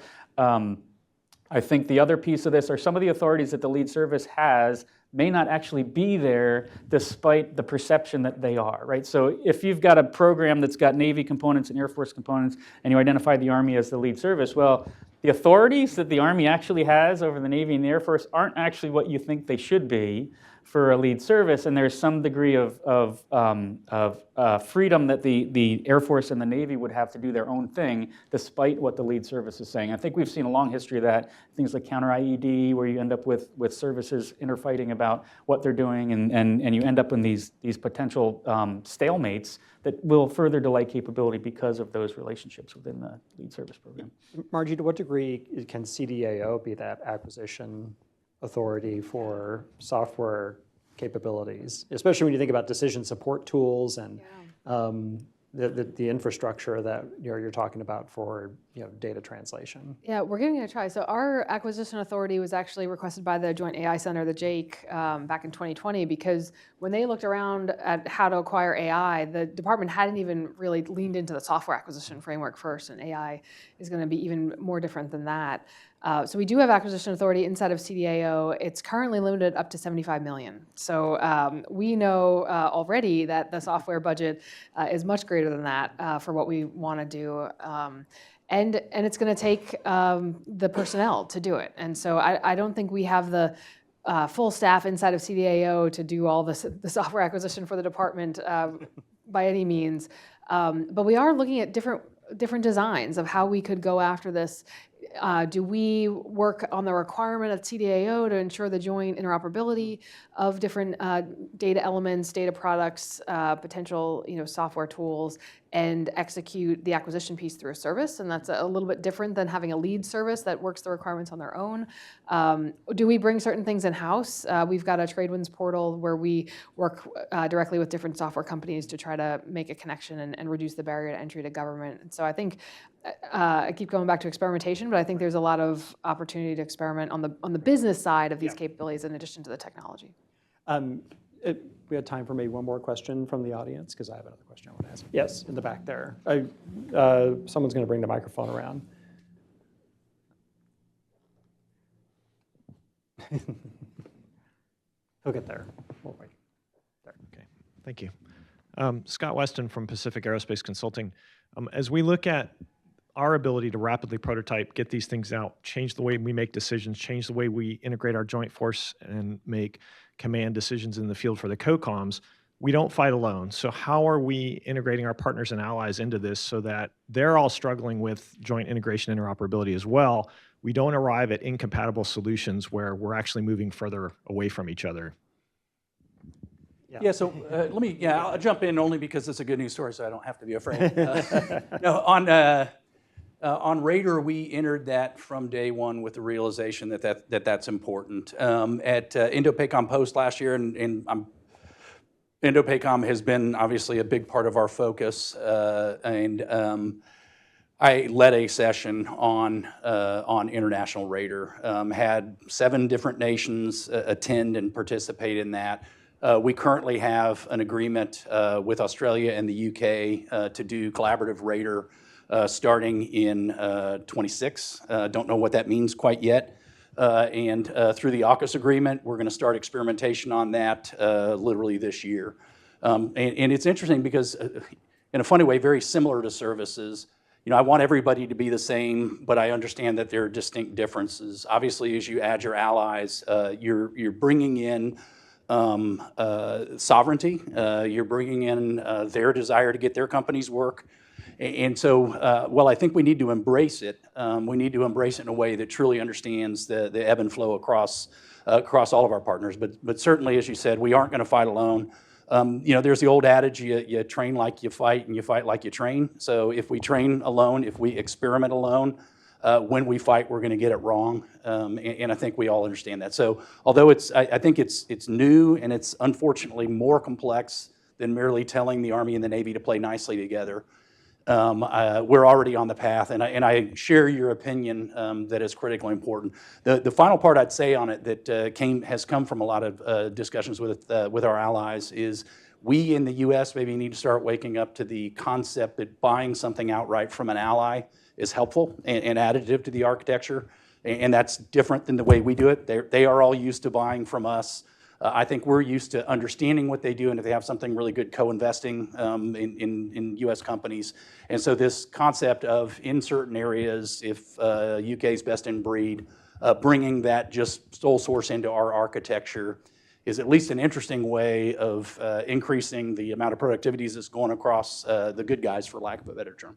So, anybody else? Yeah, if I can jump in. So in the CDAO, we have the Chief Data Officer hat. I think it was a couple months, maybe 2 months ago, we brought together, CDAO didn't bring together, but together came, if that's a possible thing, the Chief Data Officers, the CIOs, and the J6s from each of the Five Eyes partners. And we do this about twice a year. And at this one, we have been really transparent with what we're doing with the data integration layer with all the Five Eyes partners, and have really shared all of the pieces that we're putting in place with them. And at that meeting, they are all bought into co-working that with us. We also had the IC Chief Data Officers from the nations as well. And both with the IC side and on the defense side, bringing those nations together to co-work on the development of what that data integration layer set of services are going to be, and then to participate and guide as an experimentation series. And so we've had 1 or 2 nations so far in that series, but looking forward to 2024, where we'll have more of them. And then on the AI side, we have a 16-nation partnership for defense that crosses NATO, Five Eyes, as well as some others. I'll just put it that way. All with like-mindedness of how we implement AI responsibly, and we're talking a lot with them around how do we co-develop AI capabilities that have shared data or training data sets, or at least share what each nation is developing so that we do it in a responsible way. So you're absolutely right. The partnership piece of this is absolutely key. Do you want anything on that? Yeah. I'll add that I think AUKUS is a big discovery process, particularly AUKUS Pillar 2, right? So that's where some of the technology areas are. I used to be the U.S. lead for electronic warfare, for the Electronic Warfare Working Group in AUKUS. And one of the things that we discovered in that is effectively the inability of the foreign nations to participate in things like the industry consortiums that we were leveraging to identify the standards for U.S. government systems. So part of what we started working on is how do we actually insert the allied nations' input into those consortiums and provide them the opportunity to iterate with those groups while not potentially causing this ITAR concern that we were seeing coming out of the industry consortiums. That the industry was not willing to have the conversation about those standards within the presence of the foreigners because of ITAR problems. So what we started to do in the EW world is create essentially a firewalled liaison group that would allow the AUKUS, particularly the Australians in the UK, to interact with the industry consortium through a government liaison that would allow them to provide input on what would Australia and UK in particular need to see in those interfaces, and then vice versa, what was being iterated within those consortiums so that the Australian and UK can have some input into how they evolve. Now, that's a clunky way of doing it, right? And I think for AUKUS, the discovery is, to what degree are we willing to break down some of these barriers? And I think that there's a large appetite to break down those barriers so that ITAR essentially starts to fade into the background, particularly for Australia, UK, and the US. When you get to something more like a NATO conversation, I think that's a much trickier conversation. I used to be a U.S. rep to NATO, and one of the challenges we always had was the interaction with some of the NATO allies that have other relationships, and we would see that causing all kinds of concerns. And so I think what we would see there is a lot of evolution of things like standard agreements that NATO had, NATO STANAGs, to try to create that interoperability. To be determined on how NATO evolves for those kind of allied coalition opportunities. But I think AUKUS, we're seeing a lot of promotion in disruptive ways of doing insertion of allies and partners.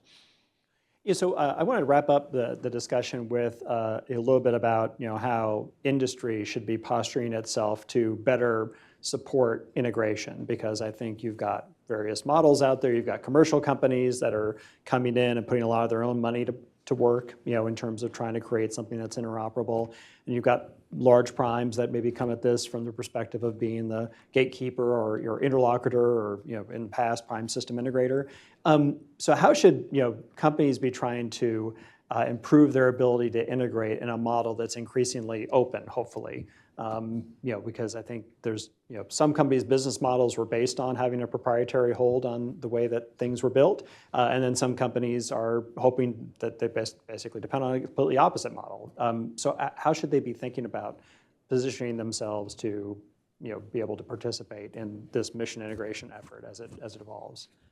Yeah, I think there's a couple things. One, on the data side, the government has to have access to all data products that are used in the course of our business, and we want companies to make money.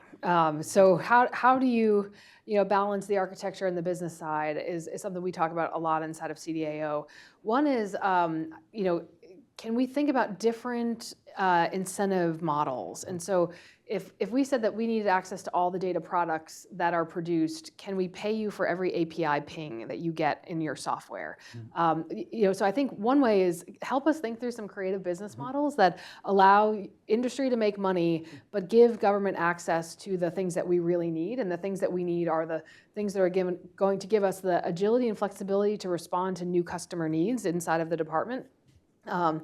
Particularly when it comes to decision advantage. If we can figure that piece out, if we can figure that piece out, I think there's a lot that we can do, and then really open the market up. And I think that's the second piece, which is partnerships. And so, how do we take the best that we have inside of the United States of America when it comes to innovation and thinking, whether it's in Silicon Valley or Austin, Texas, or pick your location.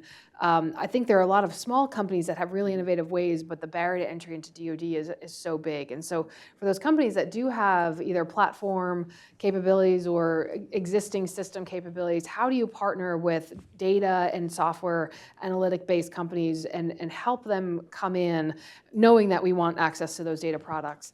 And then the last piece, push back on requirements, help us set the requirements process. Because when I think about how locked in we get once we put the requirements down, I think having that conversation with industry early, if you see either us going down the wrong path or if an RFP comes out, I think pushing back and giving us that insight into you may be closing off a path if you go down in that direction. The earlier we can figure that out, or in stride is better. So those are my three. Yeah, thanks, Margie. Tom.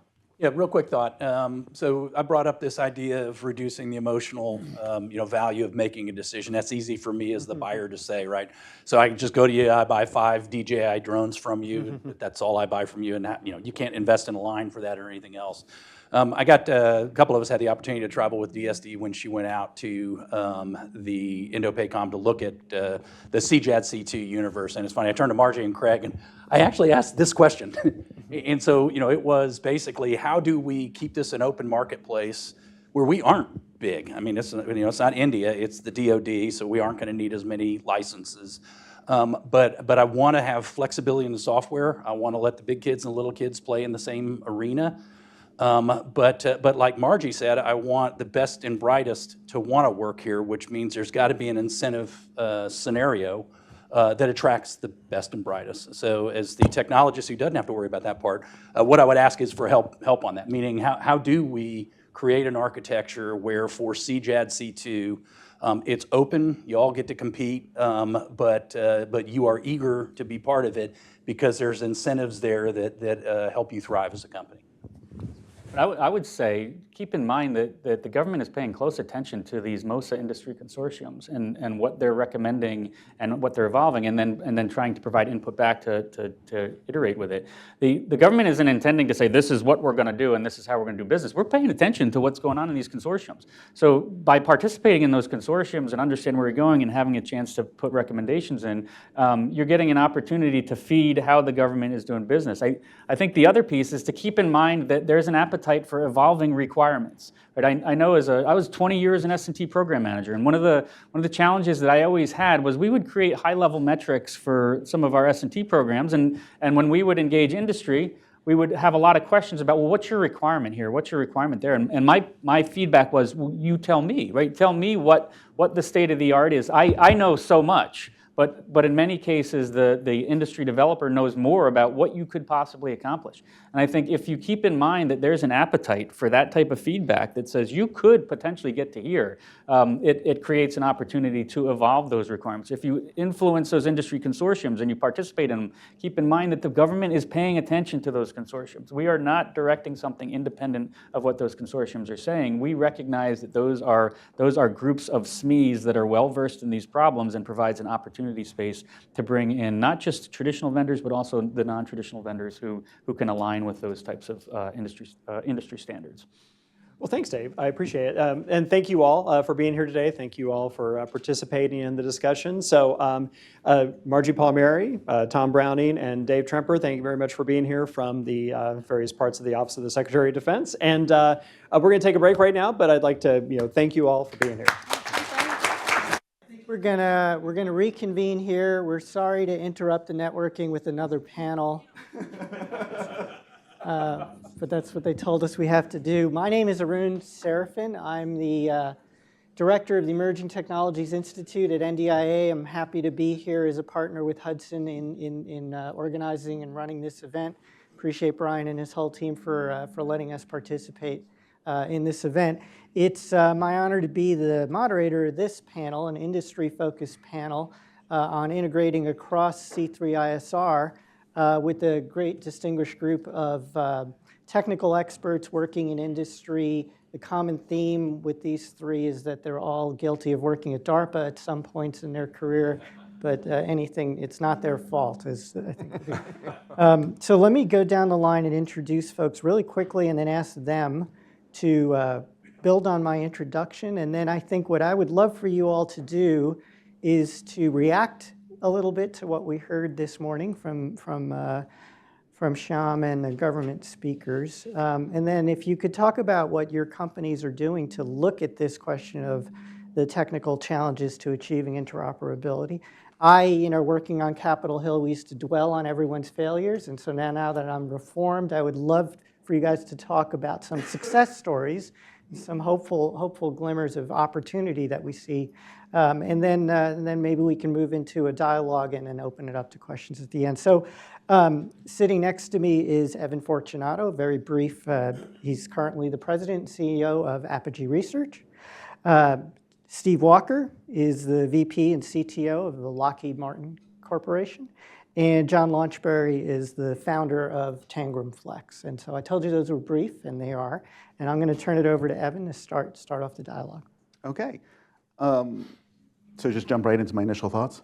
Okay, great. So when Arun asked me to be a part of this panel, and my thoughts immediately turned towards standards, which probably isn't a surprise for most of you who know me. And while we all agree that standards are very useful, local standards, emergent standards, they capture those hard-fought lessons learned, I think there's a real challenge when we try to move towards global standards to solve this problem and dictate a one standard to rule them all, and in the darkness bind them, sort of a problem, where it just creates enormous complexity. It creates complexity in how you create the standard, because it has to do too many things for too many people. It creates complexity in how you use the standard, because again, it's too many things for too many people, and how you evolve the standard, where everyone's agreed to it, and now you got to change it. And so we've learned over the last, 5, 10 years, the dangers of doing these standards-based approaches, where standards are a dictate or a requirement instead of a facilitator, something to benefit you. And luckily, we've developed techniques and approaches for using local standards and stitching them together, so to speak, stitches-like capabilities. But what's interesting is it's more than just the interface standards. It goes beyond that. When we think about modularity, and whether there's one abstraction to rule them all, and then we think about architectures, and whether it's centralized or distributed, whether it's ephemeral or persistent, whether it's coordinated or low latency, we hit those same things. And what we realize is that the challenge of a global architecture to rule them all is just as challenging or worse than the challenge of a global standard to rule them all. And so what is the common source behind all of this challenge? And I think the way that I like to think about it is what computer scientists might call a compile then compose problem, and what other people in the room might call an instantiate then integrate problem, which is if you build a system for a thing, you have to make a bunch of engineering choices. And then those engineering choices may not be right for the next thing, for the next mission, for the next joint, for the next service. And if we've concretized all those choices, backtracking out is really hard.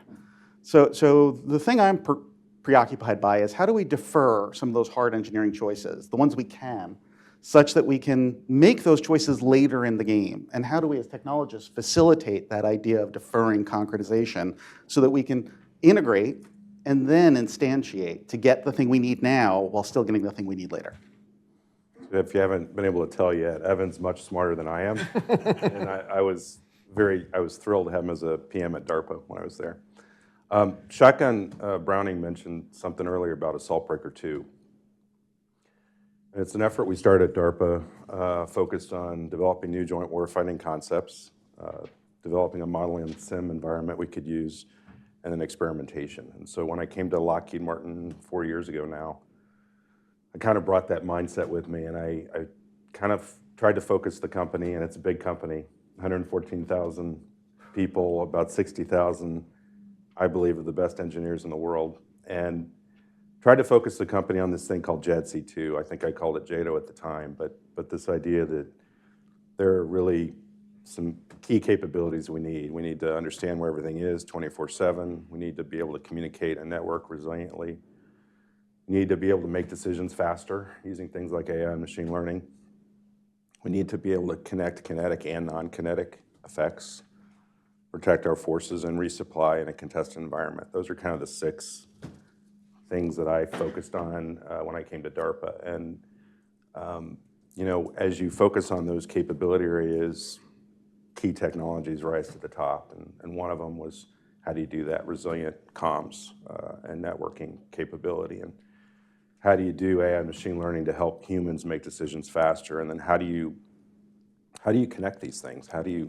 What is interoperability? And you know, Lockheed Martin, I believe, again, makes some of the best platforms in the world. But you know, how do you connect them? How do you make them talk to each other and do that in a contested environment? And so we've been focused on that, and we kind of use that as a framework to make some major investments. One of them is in something called 5G.mil, which is taking the benefits of 5G, you know, high bandwidth, low latency, and bringing it to our advanced tactical data links. The data link issue has been a perennial issue in the Pentagon. And so how do you make these things talk to each other? And Sean over there, Vendetti, is one of our key guys in that world. The AI and machine learning piece, so we stood up a Lockheed Martin AI Center that's focused on that and building those decision aids using AI and machine learning. And then this JADC2 or JADO interoperability piece, you know, we put a lot of money into experimenting. I love the experimentation talk up here earlier. I think that's the only way this happens. I think it's a bottoms-up phenomenon. I don't think JADC2 is going to happen top-down. I think it's a bottoms-up, and I think that's why industry is so important. And you know, Lockheed works with both of these guys and both of their companies. So it's that's the way it's going to happen. I hope we talk more about that. Cool. So on the screens, you can see Tangram Flex. That's the company I started when I left DARPA. So I worked for Steve, and Evan and I had a lot of collaboration together. Then I ran I2O, the computer science, what I think of as the computer science part of DARPA. Coming out of DARPA, there were 2 programs which really struck me as impactful.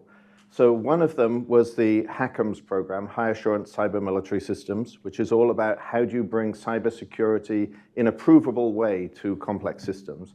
And the other was a particular technology that Evan founded within the SOCITE program called Stitches, which is how do I take various different things that are that they, morally speaking, should be able to talk to one another, but they're just a little bit different. And how do I really flexibly create the software that has them come together?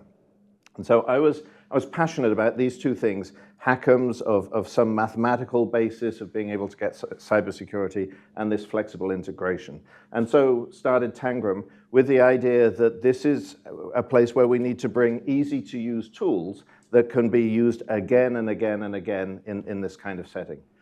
And one of the challenges when you're doing any of this is you need things to be high performance, but you also need that flexibility of today I'm connecting here, tomorrow I'm connecting there. And this comes back to Evan's point, that you need to be able to describe the connections between things before you necessarily get the code to actually do it, which calls for these systems to be able to do some writing of the code themselves. Shyam mentioned in his thing about there's been a general movement of going from imperative to declarative. I'd like to say just a word about that. Imperative is when you tell the computer, do this little bit, now do this little bit, now do this little bit, and it's very fixed, very, very inflexible. Declarative is when you describe how the thing should be connected, what the messages should be, and it's at a much higher level of abstraction.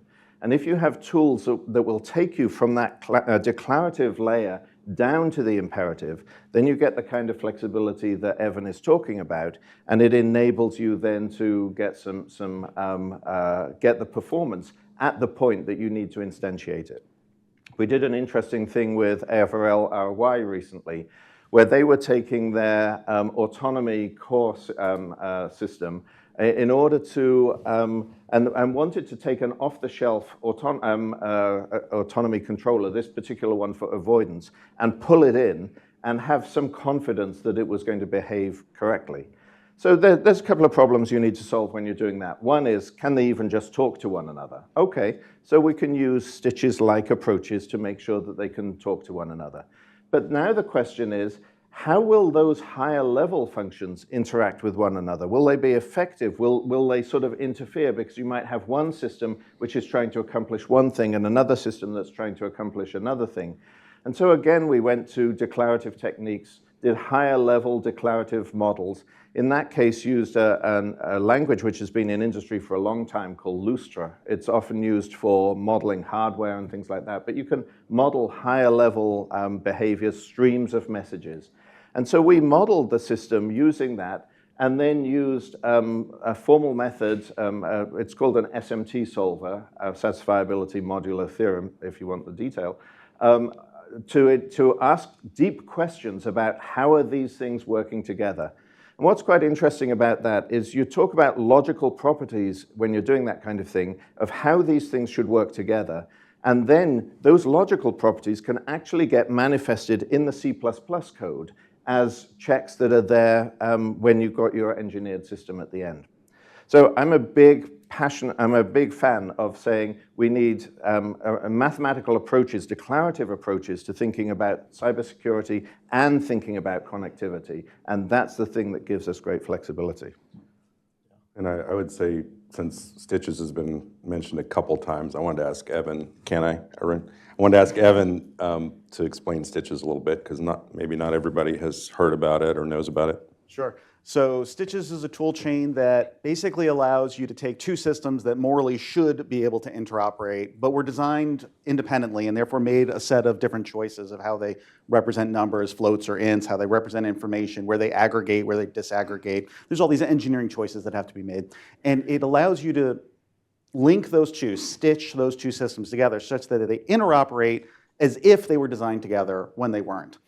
And it allows you to do this with a graph structure where if I can talk to Steve and Steve can talk to John, then I can infer how to talk to John without actually having to do the full n squared n times n minus 1 combinations, which we thought was going to be the big advantage, that it was going to give us the scalability for large n when you've got lots of different people that need to talk. But what we found out through experimentation, through the research, was that even for n equals like 2, it was already substantially beneficial, because not only did it give you this clean separation of concerns about how do you, saying what information you have and then expressing how you relate it to other people's information, it turns out like the runtime performance is substantially better, which is totally counterintuitive. You would think if we're all talking the same language that the runtime would be great. But it turns out no one really talks the same language underneath. Everyone translates. And so if I translate to a common standard and then Steve translates to the common standard, we're doing 2 translations. And some of those translations might not even be needed if we don't need parts of the common standard. Whereas if I'm talking directly to Steve or to John, I can instantiate just that piece of that translation. And it can be small and fast. And the end result is I do 1 translation instead of 2, and I only translate the parts that are needed. So the result is you get something that is both more scalable from a systems engineering effort and faster in a runtime. And it allows you to couple in with technologies like HACMs to do cybersecurity because, again, it's tailored for the thing you need to do. So it just yielded a lot of benefits that were really surprising when we started the whole process. Yeah, and for me, having this idea of stitches was really critical to how do you get the HACMs techniques working in practice. Now, as it happens, we ended up doing a re-implementation of the stitches ideas. We call it Flex. That's the Flex in Tangram Flex. But morally speaking, it's the same kinds of ideas that are going along. One of the things we also focused on was that in current system engineering, people want to be able to see the code that corresponds to when you're doing a translation. And so we put a lot of effort in our Flex implementation of, as you generate the code, if you're maybe taking something that was designed with one interface and want to turn it into OMS compliant, you get the OMS style code looking like OMS style code that can be reviewed independently. But the kind of advantages that you're talking about, I think is really important and a major benefit of this whole approach of thinking about components and being able to connect the components together. Yeah, and we've seen a similar pattern emerge even on basic things like information assurance. When you think about information assurance and people want fortify scans or they want you to follow a particular set of rules. And if you're coding things by hand, well, the Army and the Air Force and Navy all have different versions of information assurance. They have different rules you have to follow. But when you're auto-generating, you can make that code look like the target you're going to at that particular moment and follow their information assurance rules. And so there are a lot of benefits of doing that deferred concretization such that you instantiate the details when you know the details to instantiate, not at the beginning of the process. And I think that really relates back to what the previous panel talked about with setting requirements too early as an example of that, but all the way through to the testing that I think Margie and a couple of others, and Dave and Chuck touched on, and it relates to the comment that John just made about imperative versus declarative. Right now, our testing is very imperative. We do this, we do this, we do this, we do this, and it doesn't yield a lot of flexibility in the system, and it sort of hampers the development to do what the requirements say, instead of having the tests test the development. And so as we look to fixing these issues, I think understanding how we can do a more declarative version of DT and OT, where it says it must do this broad function. It's got to maintain this invariant property. It's got to achieve this goal, not describing them as properties. Exactly. Yeah, absolutely. And I think that ties with a lot of the work that's going on at the moment in the whole digital engineering layer. So the layer above doing the design, where you're trying to capture the overall intent of the pieces that you're pulling together. They may be pieces that are off the shelf from lots of different places, but I want something integrated. So perhaps I'm using Cameo and I'm writing a SysML model of how all of these things fit together.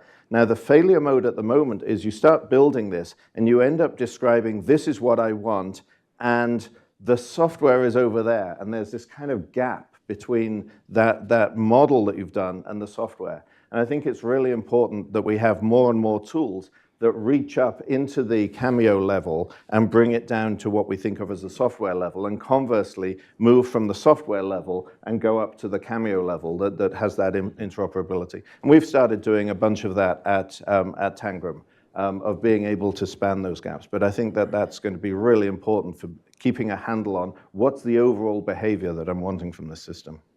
So Evan, what would you say is the farthest we've gotten in the implementation of stitches or the equivalents, where you've fought through these issues of... And I was going to ask the same thing. You know, we heard a lot on the previous panel about experimentation and the way to do this, but have you guys gotten these capabilities into experiments, you know, that are happening out there? So I think it's a mixed bag for us. I think we've actually gotten more examples of us going directly to operational systems. Stitches is particularly effective at working with really old legacy systems and not having to rebuild them from scratch. You can sort of just fish in there and get what you need and stitch it out. And so that's where I think we've seen the biggest success in transitioning into operational use. On the experiment side, I think the Bravo hackathons with Stu Wagner and Rev, as well as some of the experiments out at Paycom, we're seeing it. But I think the experiments really have a very clear view of what they're trying to do, and they're very focused on a particular instance at that moment. And I fear the experiments are often so focused on the next 3 months, as Margie said, guides are every 90 days you got to get the next thing out, that they can become a little over-concretized. We've used it as a version of it in some of the experiments we're doing with Indo-PACOM, joint warfighting experiments, to basically do data translation between different tools. Yeah, and our stuff is in the situation where we're working with a couple of programs of record to identify ways that we can help them have the flexibility. But off the top of my head, I don't think we've got to the level of experiments so far. Do we? Have we? It's done. Oh, okay. So I don't know the details of this. So I'm not involved. So this is Caitlin, who's our CEO. Yeah, so we'll have to catch up with her after. But I mean, to the point you raised, Arun, I think we got to get there, right? It's like we clearly have some capabilities that have been developed, and we got to get. Again, my point about a bottoms up. We've got to get industry pulled together here and provide some solutions. So you've all... Actually, I want to comment on that quickly. What's really funny, and I'll say this, is that I would say that Lockheed has leaned in more on pulling these technologies in and using them than even the government has, which is not the normal way. Normally, there's a requirement for the government to use a technology, and then the big companies use the technology because they're required to. That I don't think has been the case at all in this integration, interoperability environment. I think the big companies like Lockheed are actually the ones pulling the technology in before the government does, before the government puts in requirements. And I'm not 100% sure why this feels so different. I don't know.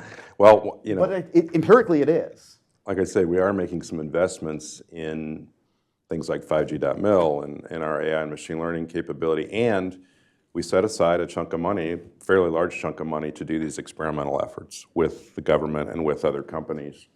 And that's providing a mechanism to pull things in like stitches into, how do we connect this C2 planning tool that we've developed with other things and with the data fabric, that's going to contain all this data. And we're doing it with the COCOM, with Indo-PACOM mostly.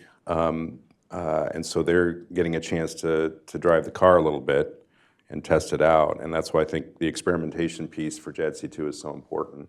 That's how we're going to learn. That's how we're going to eventually develop the requirements for it. But I do feel like somehow we've got to provide these solutions to the government in a better way than we are. And one of the thoughts we have rolling around at Lockheed is some sort of industry consortium that would come together. I don't know if Scott Stapp made it, but there he is. Okay. Scott, when he was at Northrop, and I, over a year ago, were brainstorming about what could we do together with an industry consortium to kind of show the government some new joint warfighting concepts that we could do if we just joined forces, right? And provided showed them how we could connect all of our assets to provide a new joint warfighting concept, and then we're internally to Lockheed, we're kind of trying to figure out what would that look like from a standard standpoint. So if we just wanted to connect our own systems that are provided to all the different services, and how would we do the standards to do that, right? The data exchanges, the APIs, the documentation. So we have a little internal working group looking at that. But I think that really needs to get expanded to a broader industry consortium potentially, and then provide that expertise. This expertise, provide that to the government decision makers that were on the panel before us and say, here's how we think we could do it. You were all DARPA developing technology, trying to transition it into programs of record, which meant You all had to work the requirements process at some point to be successful at this. This notion of moving towards declarative requirements, right, which is a way to get us there, maybe building off of a industry consortium approach. What would you say is this best way for industry to really do what Margie said she wanted help building requirements? Not that Margie builds requirements, but how would you approach that challenge? Well, we could start with a couple companies that have major platforms in this space, working with a couple other companies like these guys and others who are more commercially focused or dual use focused at the cutting edge of some of these technologies, and provide some example solutions, right, for various problems that the government cares about. I mean, one of the things we're doing at Lockheed, again, is internal to the company, we're looking at the various missions that the warfighter cares about, things like anti-surface warfare, counter-air, integrated air and missile defense. We're looking at those missions and we're saying, what do you need for comms and networking? What do you need for BMC2? What do you need for effects? What do you need for ISR? And we're road mapping that out. We're starting with existing systems, but then we're putting in for ourselves, what can we do in the future? I think that kind of first step in showing them how to solve some of their hardest problems when it comes to the various missions they care about would be a great first thing for this consortium to do. And then here's how we would solve the problem technically. And just informing, Shotgun, I think, said in the last panel, it's not a money valley of death, it's an information valley of death. I think there's a lot of truth to that. And having worked on the government and industry side, I can certainly vouch for that. Yeah, and I think a critical thing is that we need to really move away from I set requirements now and then I start this long process and get the result in 5-10 years' time to that requirement. And if you have more of a software mindset to how we think of systems, it's like, what's the requirements for this year's output? What's the requirements for next year's? And we have an idea that we will continue to modify requirements and augment requirements. And in some sense, what industry can sort of tell back to the government is that we can be flexible. We've now got the technology in order to be able to adapt, to be able to pull in new things, to connect them together. We can address the issues of cybersecurity. DARPA did some interesting work as a follow-on to HACMS in what does it look like to have requirements for cybersecurity. And those are interesting because a lot of requirements are you shall, you shall, you shall. Cybersecurity requirements are often you shall not, like you shall not permit this, you shall. And those often require different V&V techniques from actually being able to satisfy the positive requirements. These negative requirements do. But I think this idea that you start out with the prototype, the executable prototype, that you can demonstrate the capability. Now what else do we want? Let's do the first instance that might be fielded, the IOC, and now let's do the next instance that's fielded, and that sort of constant attitude. I mean, I get a new iPhone every year. Like, why don't we have a fresh version of Aegis every year, kind of thing? Yeah, and I think we often talk about software being different, but the reality is I think your comments often apply to hardware almost as much as it applies to software. That if we think about why commercial companies can do what they do, it's often because they deprecate the hardware so quickly that they don't have to maintain software against old hardware baselines. Yeah.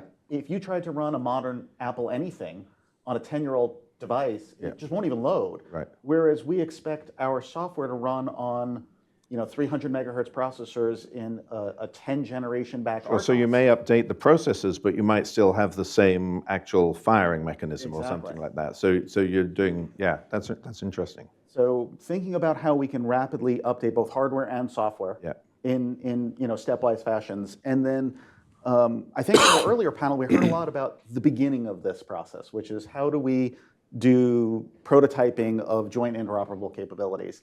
But I think that it's still pretty dark as to how we think about going from that prototype to a full delivered integrated mission capability, especially when it tightly integrates with legacy platforms, with weapon systems. And then how do we think about sort of continuous, not just OTAs, not just authorizations to operate, but continuous evolving capabilities through a lifespan of 10 or 20 years. I think a lot of that is still very opaque. and I think that was reflected in the earlier panel. So Steve, what are your thoughts on how do we, as an industry, Putting you on the I'll put you on the spot, because like this is what you know, is how does an industry, do we think about that handoff back to industry to deliver an integrated system capability across Northrop platforms and Lockheed platforms in a weapons context? Yeah, I think, I mean, to your point, Evan, I was thinking about this when we were chatting a little bit earlier. You know, we may sound like we have it all figured out. We don't, right? we're throwing a lot of hypotheses out about how we think it could work. I do think the future of JADC2 and all of the things we're talking about today demand an open system architecture, right? And maybe several. Lockheed, I know, is committed to focusing on open systems in everything we do moving forward. And so I do think having been around the block on the government side in my career, I saw successes where the government was the integrator in terms of a prototyping activity, a lot of that at DARPA, actually in other places where they really brought different companies together to do the prototype. I do think when you think about fielding a system and all the production that comes with it, the build, the fielding, the maintenance and sustainment of that system, I do think the government's going to have to move towards a system integrator model. Now, maybe it's more than one system integrator, but I do think you know, there are professionals out there, companies out there that do that for a living, and I think that's going to be important as we actually field capability. That said, I think it has to be open, and there have to be opportunities for every company to provide parts of that solution, right? So I'm a believer in that for sure. But I just think, based on my experience, the government's great at like pulling things together in a prototyping phase, but when you actually go to field something and want to maintain it and sustain it over many years, I think it's going to come down to a system integrator or several system integrators to do that. So those are fighting words, right? I was going to say, okay. That's exactly what, I mean, so. I think he agrees with me. I do. Okay. And I do as well. I mean, I rejoice in it as a guy in a small company. But historically, big companies haven't thought that way and have seen the being closed as a way to contain the sort of like, to own the system. I think those days are over. Frankly, I do. Uh-huh. I think we certainly at Lockheed have a new CEO, Jim Takelet, who comes from the telecom world and has been there for several years now and is a believer in, actually he's a believer in these industry consortiums, because as Jim said earlier, he saw that work on the telecom side. Now it's a very different environment and different boundaries there, but he saw it work there, and he believes we could do something similar for the defense sector, especially when it comes to JADC2, and I agree with him.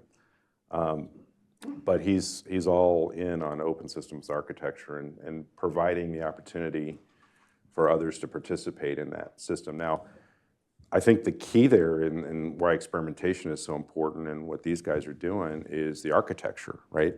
It's not just about, you know, certain technologies, but it's how does this all fit together? And that's the part we got to experiment with, and what architectures make the most sense.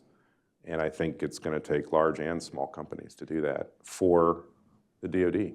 And of course, when you mention maintenance and so on, and the sort of long tail, I think it's important to think of a system not just as the thing that's in the air, but it's the whole back-end system that is taking the data from what happened at that time.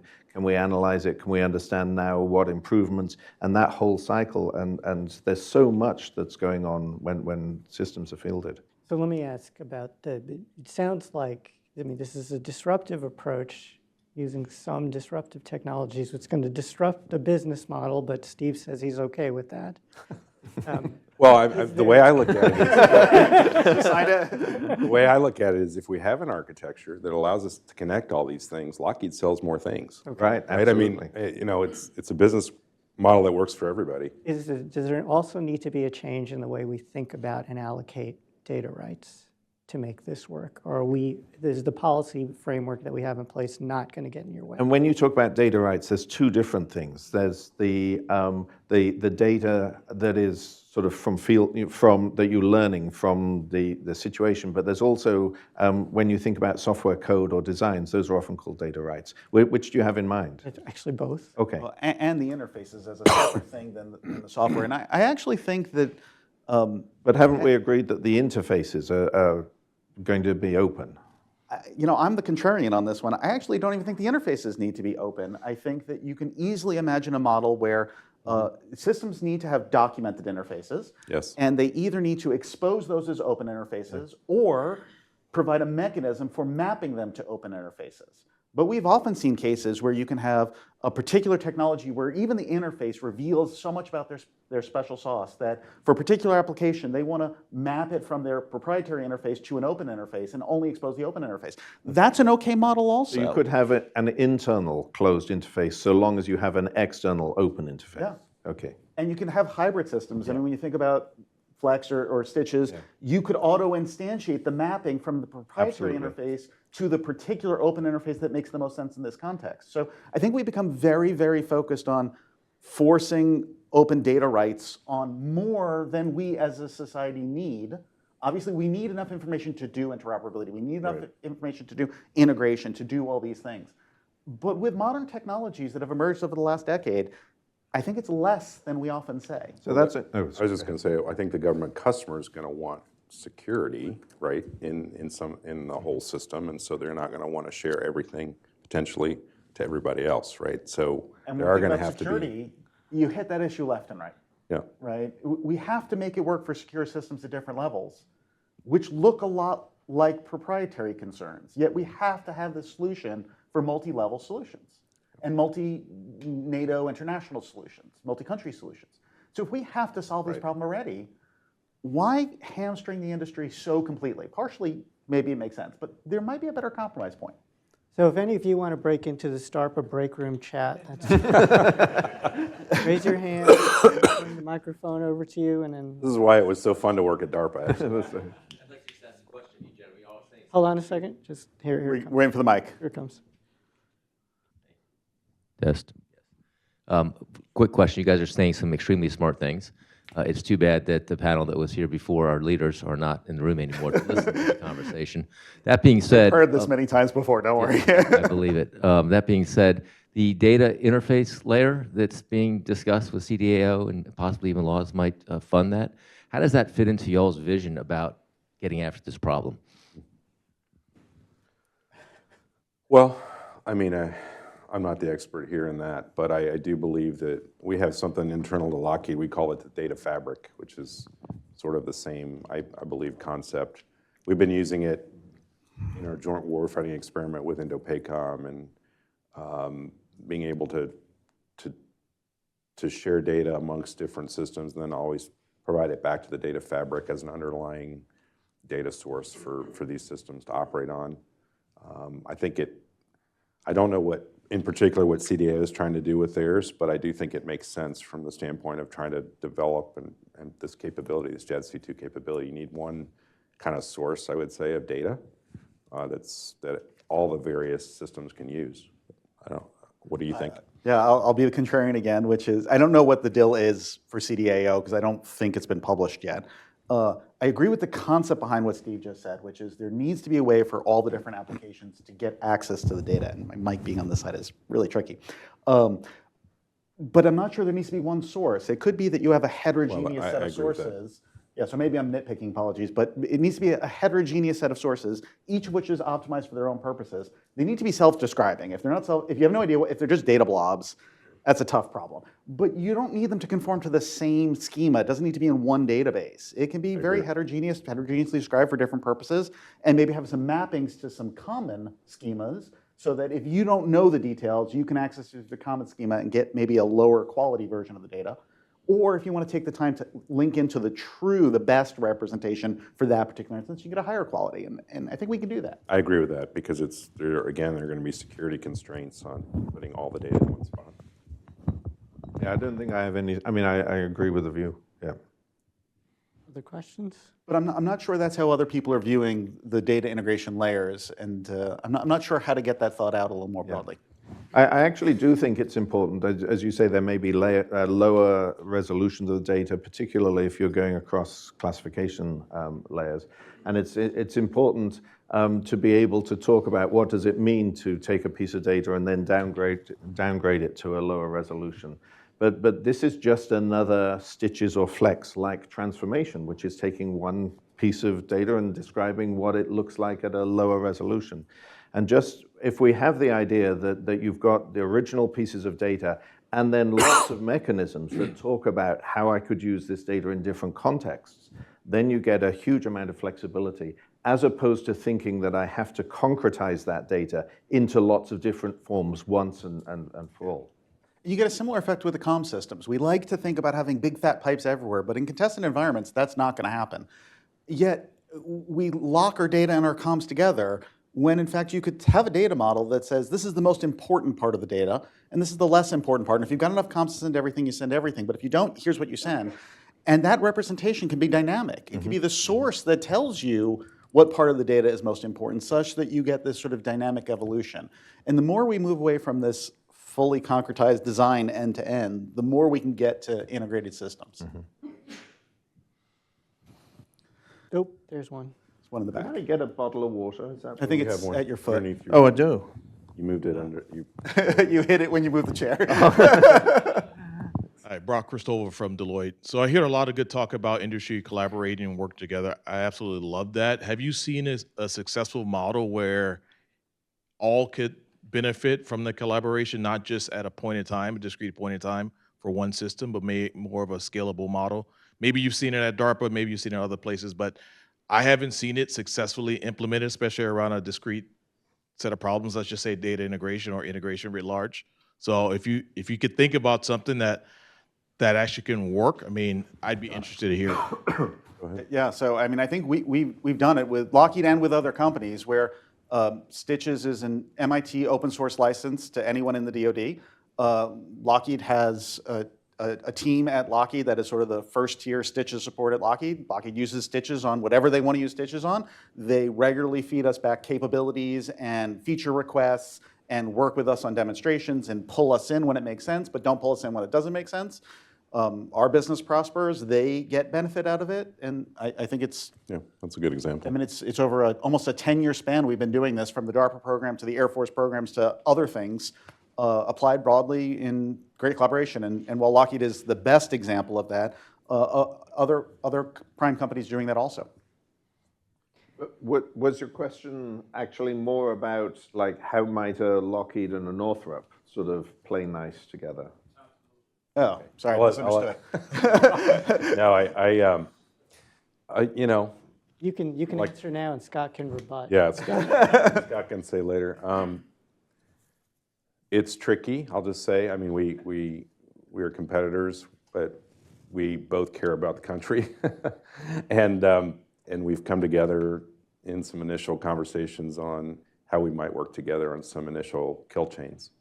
So, you know, we have assets, they have assets that are critical to national security. We've identified some key problems we want to go tackle. How could we, and again, using existing systems, because we're not there yet on trying to develop future systems together, but how using existing systems could we fill some of these gaps for the U.S. government? And we're just, you know, dipping our toes in the water right now, but I think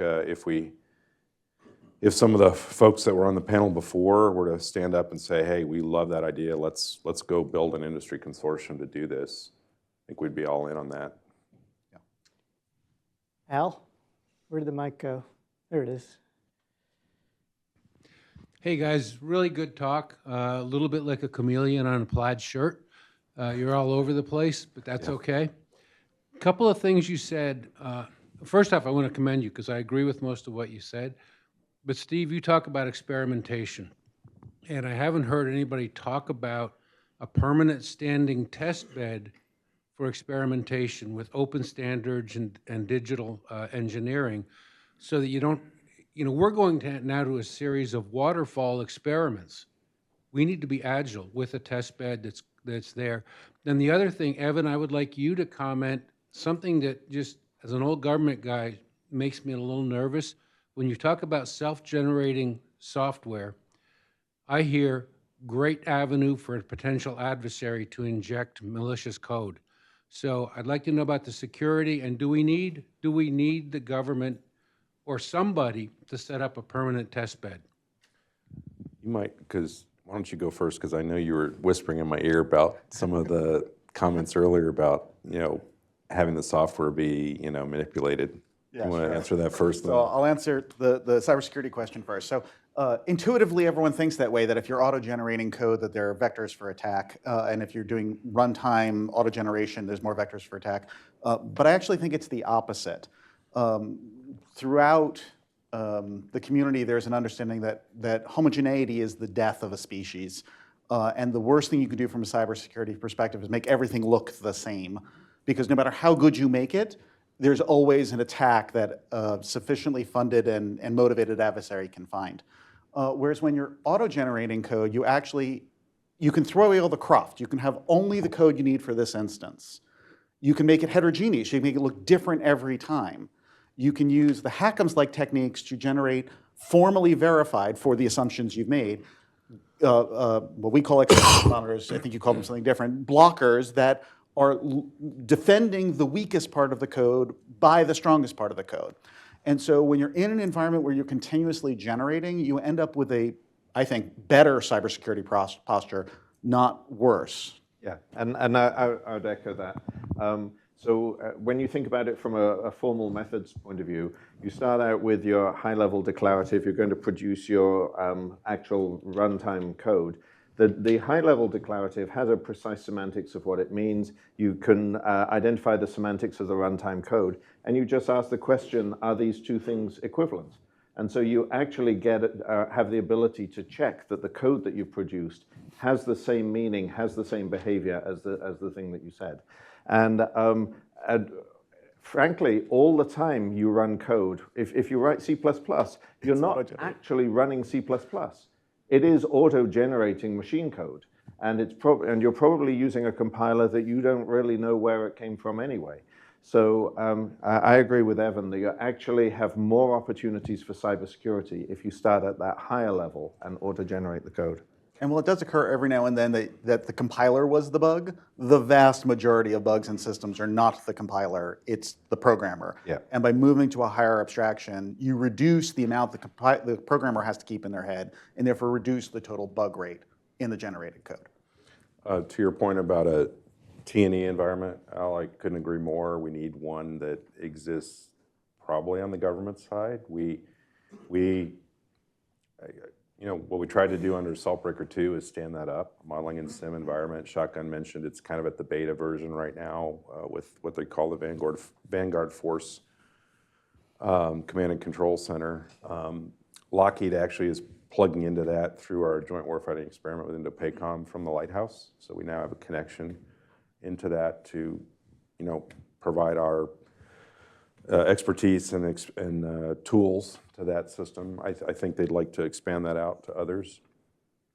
But I think it's imperative the government have a standing capability like that, because what can happen with these demos and experiments is you do something great and it just kind of sits on the shelf. So.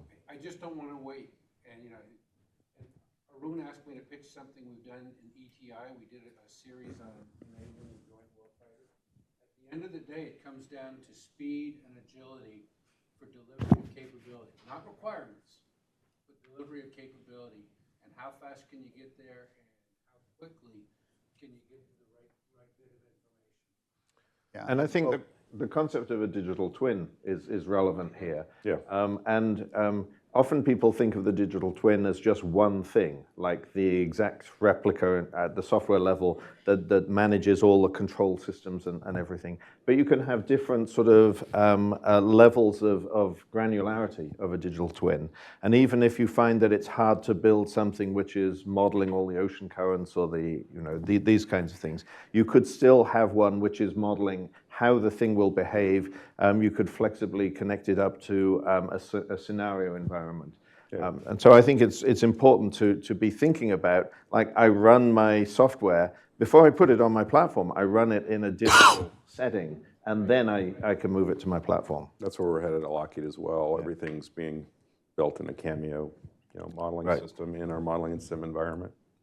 I think one of the dangers with digital twin, though, is if you try, as John said, if you try and make one digital twin to rule them all that fully represents everything, it won't be performant, it won't be efficient, it won't serve your needs. But if you make those trades to make a digital twin that makes sense for your particular problem, it might look a little different than the next problem. And so how do we think digital twins as a class of digital twins where you can instantiate different level of fidelities for different aspects depending on what mission capability you're trying to drive is going to be important, because if we don't tackle that early, we'll get trapped with a digital twin that is either too bloated or not clean enough. And of course, if your system is able to run in the context of this twin and then that twin and that twin, you've already made it in a way that it can be moved around, and now you can put it in the real architecture. Dan. So first, an observation. If anybody who's been in this town for a long time, right, is used to conversations around interoperability. We have a net-ready KPP. You look at the subway, in the subway system in DC, you see ads with lightning bolt charts and different systems connected to each other, and it's quite interesting. Your session, is focused on low-level stuff, messages, a series of bits exchanged between platforms, right? And how these systems are passing information to work together. It feels more concrete and granular. If it's so focused on data, let me ask this question. Every large company in America, probably the world, the CTOs are focused on these questions about their internal systems of the business, even if they have nothing to do with DoD. I have a time card system. I have a time tracking system. I have an inventory system for my assembly line. I have financial systems to track my progress. And every CTO is trying to figure out how they can get those systems to exchange data and extract the problem. How is the DoD problem any different than that? Why is it any different from this? I think there are some differences. It depends on the industry you're looking at. Obviously, there are many similarities, as you pointed to. But in DoD, you've got a mixture of hardware that can go back 20 or 30 years. You've got constraints that are really tough. And there's a few industries in the commercial side that might still have their COBOL databases that are running on some really old mainframes. But most commercial industries, I think, update their hardware faster, and I think that's one of the big drivers that makes the DoD problem quite special, is maintaining backwards compatibility with something 30 years old. What do you guys think? I see the similarities you're talking about for sure. And also was at DARPA with us. Yeah, we have four business areas at Lockheed that all have clear-cut missions and things they're trying to do, and right now we're making a huge investment internally into our digital transformation and having to make decisions. We have 4 different ways of doing accounting. How do we bring those together? What are the standards involved? Or just ditch them. So they're, we should use just ditch them. I actually don't make one. I actually have recommended that. But it is a very similar problem. The difference is, if you don't make payroll, that's bad. But we need to make sure that we're keeping our men and women safe out there in this JADC2 world. So there's I guess a higher level of importance, I would say. One of the things I've seen, not so much from the DoD, but in parts of the IC, is a strong aversion to any kind of failure. And I think it's really important to accept that in the path to success, failure takes place.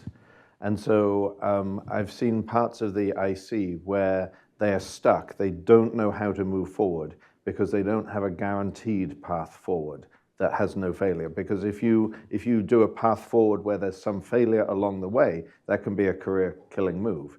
But just sitting on your butt and not doing anything doesn't seem to be a career-killing move.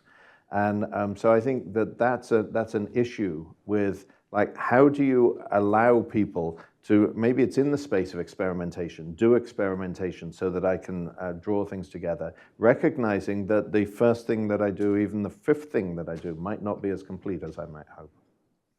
I'll add one more example of where they're different. In industry, you often have a company that can control their fate, and maybe a big, but you look at Google and their mono repos. You look at some of these commercial industries where they have just decided to do a massive standardization because they don't have multi-companies, they don't have multi-proprietary, they don't have multi-security, multi-SAP, multi-nation. They don't have those barriers that have to be there for real reasons. And so I think that's another difference that makes, oddly enough, the DoD version of this problem harder, certainly not easier. I think there are similarities, but the DoD version is, or the IC version is harder. So let me ask one for the purposes of the paper we're starting to think about here. Are there still any, we'll start here, DARPA hard challenges buried within this, achieving this vision? Or is the technical side of this taken down? And if not DARPA hard challenges, what would you wish the DoD science and technology community would be doing to support your efforts? I definitely have I believe there are still DARPA hard problems in this. So when we look at things like stitches, it says I don't need a common interface, I need a source interface and a destination interface, and then I can make it act like it's a common interface. But what if I want to continuously change my interfaces? What if I want to continuously change my functionality? What does it look like to have a system that will run for 30 years, distributed across many different platforms, where the capability never stops, but it's continuously functionally updating? Every month, every 3 months. And when we look at like persistent LEOs, new satellites are going up. They'll have new hardware each time. They'll have new sensors each time. They'll have new comms each time. They'll have different companies going up. They'll have different software. So I think there's a DARPA hard problem around this idea of truly adaptive software where you're never bringing the system down. When you ask 3 DARPA guys whether there's DARPA, the answer is yes. We'll have a bucket load of them. I mean, we're just starting, there's a new DARPA program starting out of I2O called Provers, which is to what extent can you bring the mathematical proof techniques in a continuous integration, continuous development kind of setting. And that's absolutely DARPA hard, and we're working with Lockheed and so on in that kind of context. But I think the other way to ask your question is, can we gain benefits from what we already know today without needing to address any DARPA hard problems? And the answer is yes, absolutely. Absolutely. We know how to do all sorts of things. We just have to now knuckle down and do it. Just have to do it.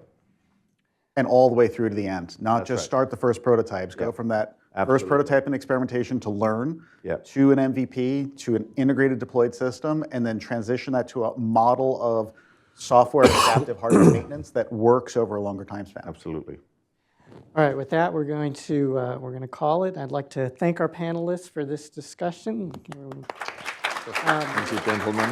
We're moving to lunch now. There's lunch in the back, and DARPA style, you bring it back to your desks and keep working. And then we reconvene at 12. Good conversation. Yeah, thanks. Thanks very much. All right, we're going to go on to our final panel now. Tony Bertuca is here from Inside Defense. Thank you, Tony, who will be moderating, and he'll introduce our panelists. Thank you again for being here, and Tony, over to you. All right, thank you very much. Tony Bertuca from Inside Defense. I write about Pentagon budget and acquisition policy. And like I said, maybe after enough of you folks exchange cards, I get to write maybe about a business consortium of some kind in the coming months. You never know. So we've got a great panel here today to talk about autonomy.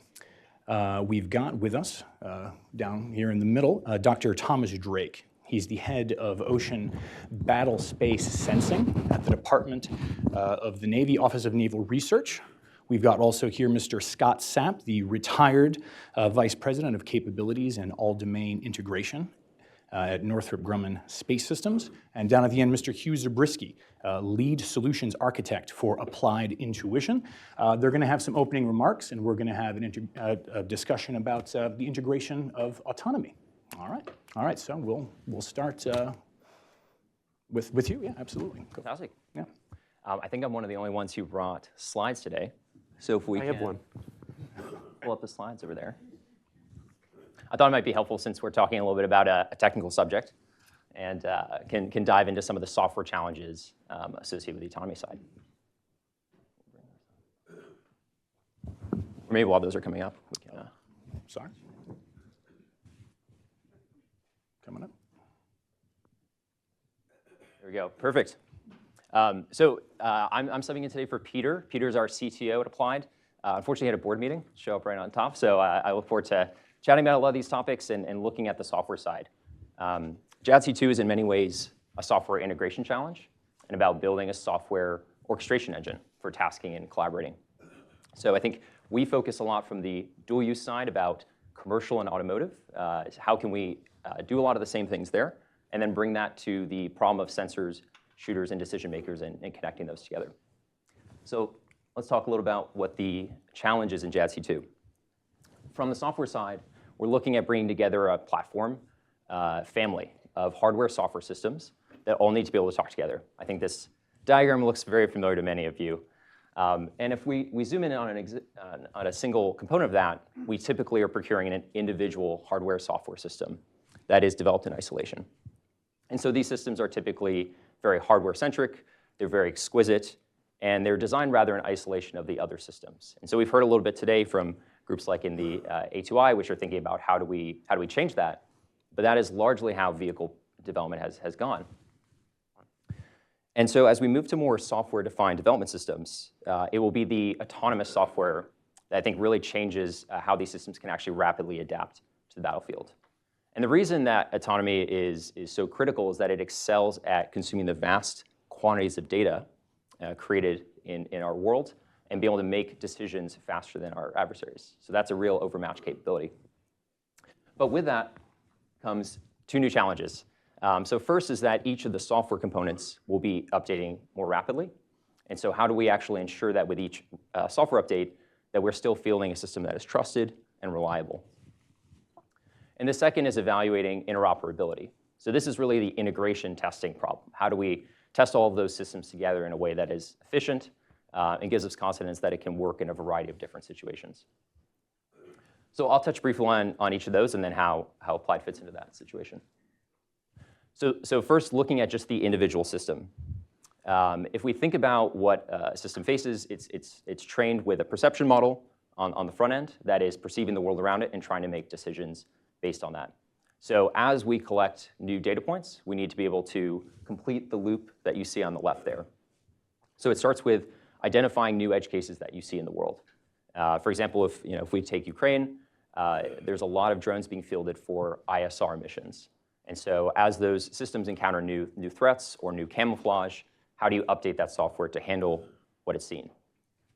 So the first step is identifying the edge case, collecting the real-world data samples of it, and then increasing the volume and diversity of that data using synthetic data.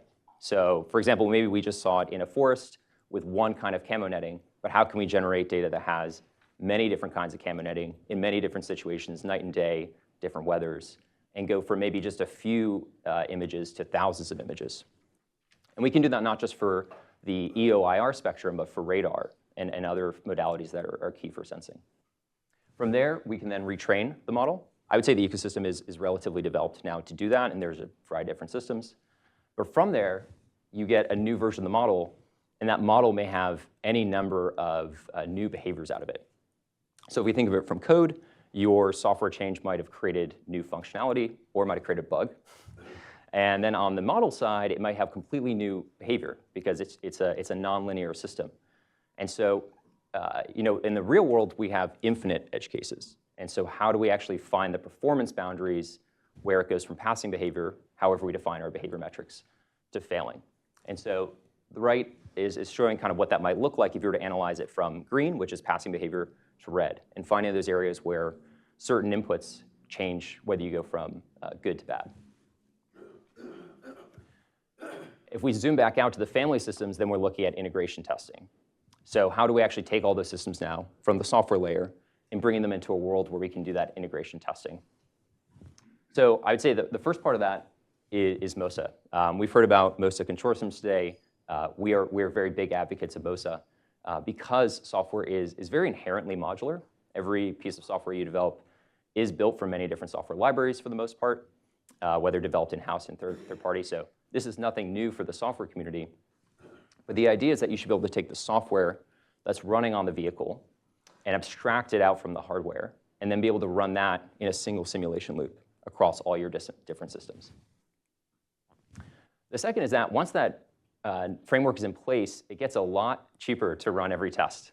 So, we've heard about project convergence today from the Army. Of course, there's Project Overmatch and ABMS from the different services as well. But each of those quarterly exercises, as fast as they are, A, just aren't fast enough for the pace of the warfighter, but also B, are very expensive to run. So for those who might have been at CES and heard General George speak, one of the things he talked about is live exercises just don't scale. And so how do we move to a world where we can do more of this in the virtual world and learn from, like, for example, the video gaming industry, which we use to leverage for rendering data, for example, for synthetic data. And so the value is whether I'm running with one system in the loop or 100 systems in the loop, one test or a million tests, it's actually relatively the same cost. And really all you're changing is just how you're horizontally scaling that across compute. So that's really nice. And then the third is that you can bring that manned input into the system very easily. So you can have an HMI or human-machine interface where I can give decisions to these unmanned systems, and they get information back from them about the world. And so we can incorporate that into our simulation loop. So for those who aren't familiar with Applied, Applied is the world leader in autonomous software system development. We're about 500 employees now. We have about 100 active customers today. And you'll probably hear me bring up over and over again the industry of automotive. And there's a couple reasons for that. The first is that automotive has historically been the leader in R&D investment for autonomy. There's two versions of that. One, you've probably seen self-driving taxi programs and other autonomous trucking customers. Those are, for the most part, customers of ours as well. And they're trying to figure out how do I go to a fully autonomous system. Then there's what we'd call like the level 2 autonomy, which is assistive. So if you're thinking about your average cars that you all probably drove to get here, they have different levels of autonomy in them, from adaptive cruise control to adaptive lane keeping. This has been billions and billions of dollars in investment from automotive over the years, and they're trying to figure out how to move forward in that.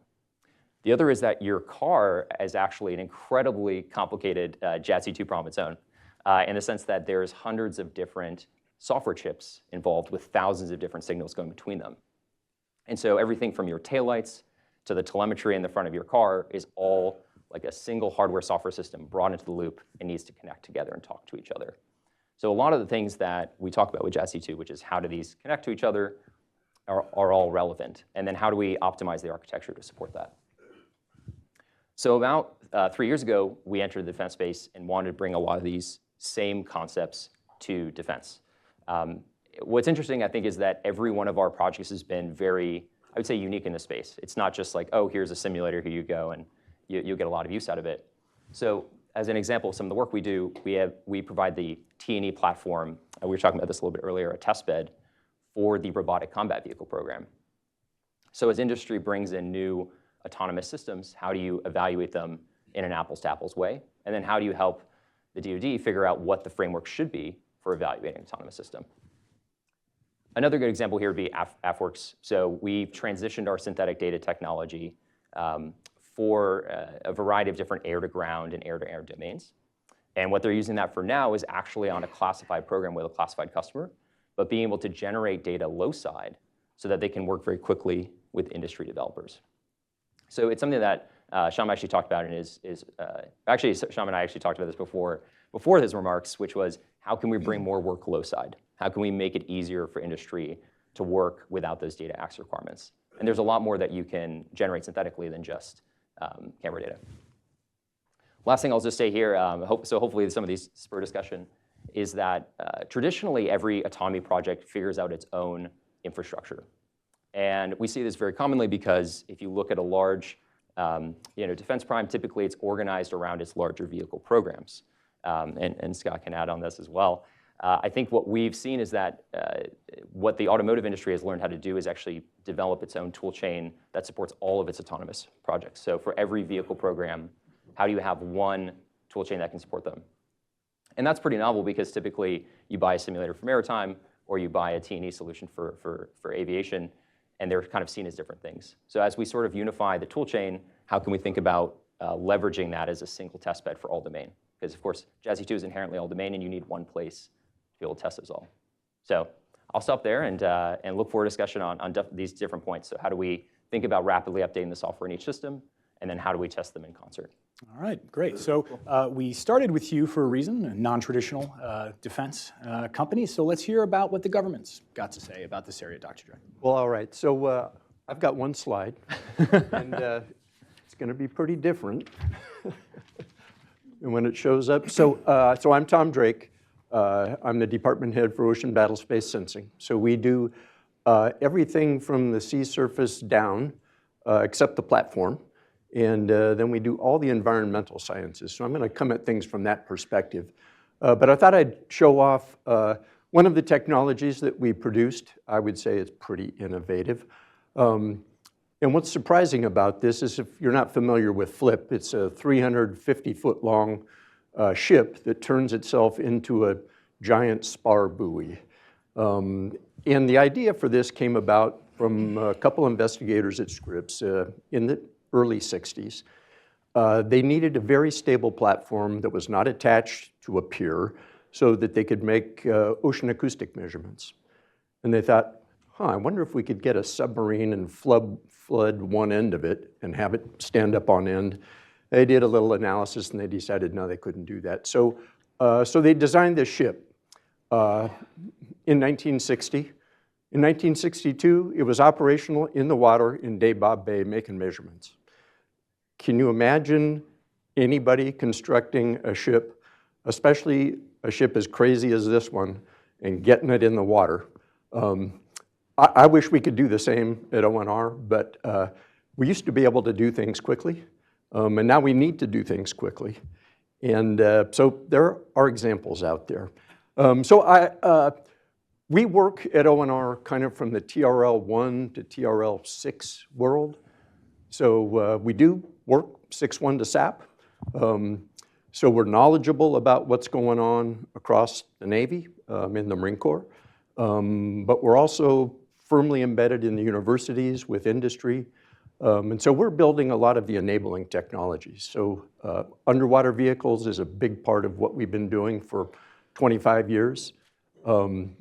I think a success story. I mean, we're able to put things in the water, but we're still not able to put an autonomous vehicle in the water and have it do something useful for 30 or 40 days and be trusting of it.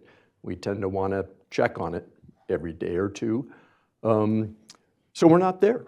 And so those are the hard problems that we're working on now. And another element of that is that these smaller platforms, which a lot of autonomous vehicles are these days, they're much smaller than traditional platforms.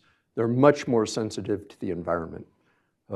We still think that we're pretty good at the environment compared to our adversaries. So one of the things we work hard on is to leverage that superior knowledge to give us an edge. I'll stop there and pass it on to Scott. All right, terrific. And we are wrapping our beginning portion with Scott for a reason, formerly of Northrop Grumman, who's going to tell us what's got to get done out there now. So Tony's a little nervous because I'm now the wild card. Because when they actually asked me to do this panel, I was the corporate CTO and JADC2 lead for Northrop Grumman. I'm not anymore, so I can say whatever I want. No. We hope you will. Well, and what you'll see is I think when you talk JADC2, I look at autonomy as a CTO as a subset of JADC2. So prior to my time at Northrop Grumman, this is where the JADC2 piece really came in. Was a Govy for 30 years. I was the anomalous Air Force guy who actually spent 20 years of it joint, 3 tours through the joint staff, OSD, COCOMs, NRO, CIA, a lot of weird stuff. But the joint staff experience was really the most important. Here, what was interesting was when I came in, I did 3 tours as a lieutenant colonel, and then as a flag officer.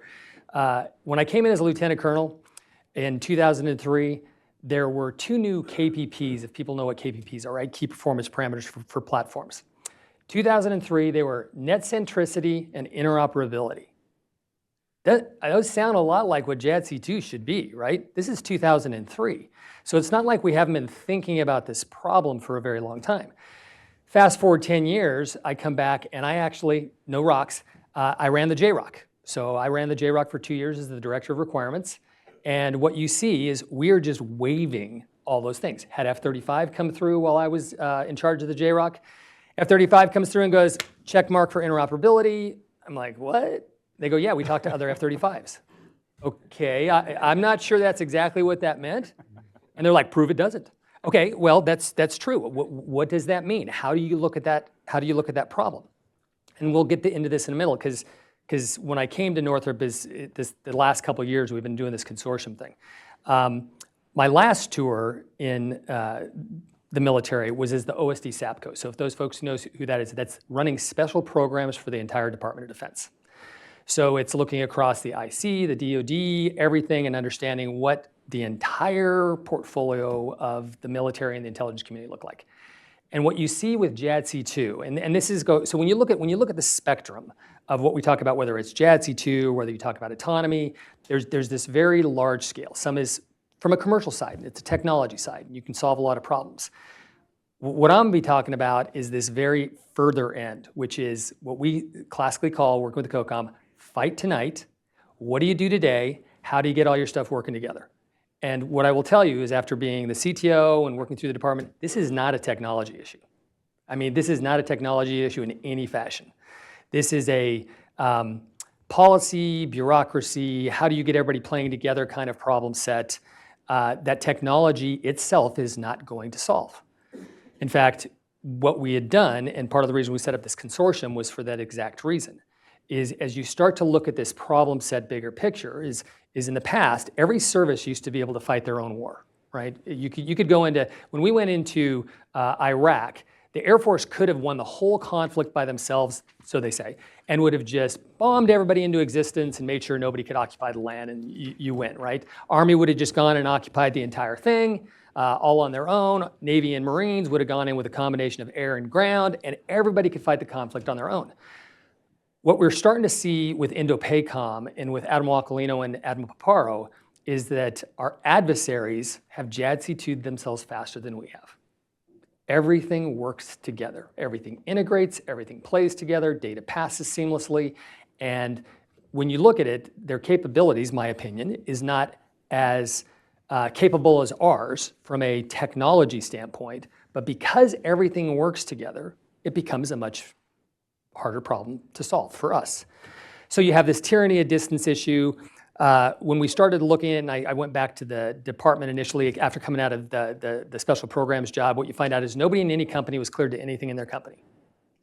The CEO was cleared to less than 50% of everything in his entire company. Well, you know what? It's hard to integrate and get things to talk when you're not cleared to the things in your own portfolio, right? So over some period of time, we've gone back. The department is now giving the Defense Industrial Base access to everything. So we have a couple 300 people, they have access to everything. Ideally, they're mainly analysts, engineers. How do you tie your stuff together? How does it work? Because the first thing you have to solve is how do you solve it in your own company before you start getting with all the other companies, right? And what you found out as we went back to the department is that industry itself could close the kill chain better than any service. If you look at the Air Force right now, they can't close any what we'd call long-range kill chains. They just can't. Because what do they need? They need space. Well, they don't own that, right? Army, same problem. Navy, same problem. You look at the IC, who does own a lot of space. They don't have any weapons. Nobody can close the kill chain, right? But if you look at industry, the big primes, what I would say to start with, they actually work across every one of those. They build stuff for space. They build stuff for airplanes. They build it for weapons. And this is where Walker was talking. He and I started this. Because we're both ex-Govies, with him being the old director of DARPA and me kind of at SAPCO, we had talked about this going, hey, what if we solved our own kill chains first? And we figured out how to do what we started coining the term min-viable kill chain, right? I can tie things together in Northrop Grumman that close these kill chains, but they're kind of min-viable, they're fragile.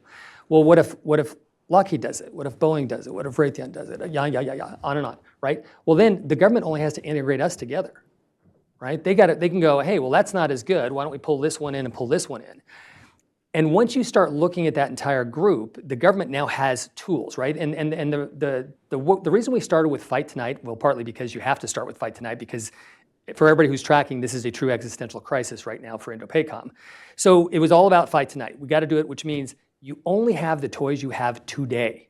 There is nothing you're building from a hardware perspective that isn't delivering in the next 3 years, right? It's got to be something that is a program of record and has to deliver today. Once you've decided what tools there are, and this is where it gets a little bit tougher for the primes, once you decide what tools are there and what they can provide, it actually gives you a bounded opportunity space, because the joint staff, my time in the joint staff, and this is where the J6 is, they're looking at standards and other things. They clean sheet everything. There are infinite opportunities if you're clean sheet for the future. If you work with only the things you have today, you start figuring out how, whether it's Stitches with Evan or other places, to start gluing things together. The department is an experiential learner. They start learning what they like, what they don't like, how they would design it, what architects look like, and they can design those for the future activities. But you have to start with something. So if you start with the toys you have today, they're limited, right? They are fixed variables, right? They can't do more than they physically do because they're already fielded. What's interesting is once you decide on those variables, it now becomes 100% of a data problem. And again, since I'm no longer a prime, you do not want the primes playing in data. I'm just telling you. My personal opinion is primes are not great at data, right? Whether it's storage, whether it's software, I mean, all the things you want to do with data, software material, there is a huge cadre of folks out there who do that for a living. And if you can bound this problem set and start saying, hey, I can get all these different moving pieces together, pool the data, I need it fused, I need a solution set, I need to apply some AI, that's where it's interesting. You could task a DIU, you could task a whole bunch of folks whose job in life is all about software, but never have a defined problem set to work on and go, solve this for me. And then you do it through experiments, and so I've been meeting with, Margie Palmieri, and I know you guys had him up here earlier, and Shotgun and Dave Tremper. And you need all of them actually working together in a group to solve this problem. So this consortium we're trying to set up is really running in a standard kill chain, F2T2EA for those who know it, find, fix, track, target, engage, assess. Find and fix is the hardest part. When you're talking about a tyranny of distance issue, find and fix is the hardest thing, and right now, 90%, 95% of that's gonna come from space. And how do you fuse it? How do you get it to the folks who need it? How do you get the services playing together? And it's literally now a team sport. And so with that, I will stop. Wonderful. So that sets us up great, I think. So Scott has just described what is a system with challenges. Dr. Drake, you are living in that system, and Hugh, you guys want to play in that system. If Dr. Drake could sort of speak a little bit to some of the things Scott is diagnosing, and then Hugh, if you could also speak to some of that too, as what you see to be these challenges. So first of all, I really appreciate your perspective, because it rings so true. I'll get read into a program, but I don't have the technical expertise.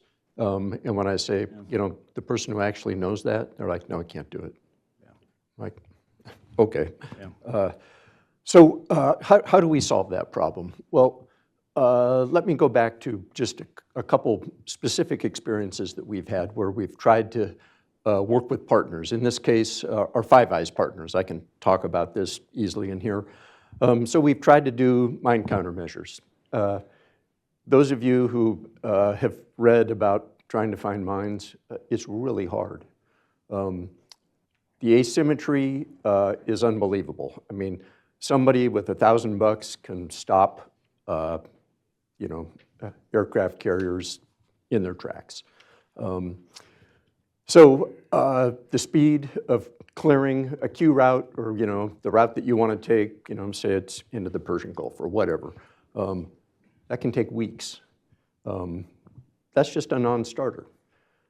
So we've tried to work with our Five Eyes partners, and we had a series of 4 experiments where we put different vehicles in the water, so underwater vehicles. The comms problems underwater are terrible. Acoustics is the only way you can do it. There's a lot of stuff in the water that makes noise. Like whales make noises over 200 decibels. So they can wipe things out. Then you've got to sense something. So you got to find it, you got to fix it. Then you've got to report back. And so that comes through the air, RF, that can be jammed. Then somebody's got to look at it and say, that actually is something we need to neutralize. That's a really hard problem, and it requires interoperability. It requires autonomy that you can trust. You take a vehicle and you have trained it in an environment that's kind of sandy and muddy, and then you throw it off, say, islands of Hawaii. It's all volcanic, gnarly rocks, and the clutter is immense. You got to solve all of those problems before a simple system of just trying to find one mine can actually work and can open the highway up so that our ships can go in and do what they're supposed to do. Those challenges are huge, and I really like the idea, Scott, that you presented about instead of trying to put together a bunch of separate programs that are under perhaps different primes, bring those together, and these tend to be smaller communities anyhow. Let one outfit take the problem and generate a minimum viable solution, and then iterate on that and make it function. So we've tried to do that with our partners, and we've learned a lot of lessons. But it's not a technology issue for the most part. It's the communications and not the ACOMs, the acoustic comms. It's the cultural communications, contractual communications. Those are the hard parts. And we've got a year or two to figure those out. And Hugh, you're the guy with the technology who's now told that the communication isn't there. Yes, so tell me what you're hearing and what your response to this is. Yeah, I think there definitely still are technological challenges. I think data, as Scott brought up, is going to be a big one. So I think non-traditionals hopefully, in many ways, have a lot of experience working with large-scale data. And autonomy is really built on that. So even though we talk about simulation and T&E, all of it starts with processing data and being able to rapidly respond once new data comes in. So how do you actually collect that data from the battlefield quickly, be able to transmit that over the air so you don't have to wait for that asset to come back and get plugged in? How do you actually bring that back to the developers really quickly? And then from there, as they train a model and put it back out for T&E, how do you automate as many of those steps as possible? I think that's a really not well-defined solution yet. And I think one that we're trying to work on in bits and pieces, which is, as our systems get fielded, folks in the software industry know this well, your software is pretty much irrelevant within a year in many spaces. And a lot of these projects take months to years to field the next update. So we need to get that window down from data collection to uploading the new model in a matter of hours to days. So yeah, I think that part of building it into the structure will be important. The last thing I'll say is just from an actual implementation perspective. I think it's an open question of whether someone like Northrop actually, Defense Prime, takes that in-house and says, we're going to actually build that in as a capability to each of our systems so that you can essentially feed it data and that's just part of the capability of the vehicle.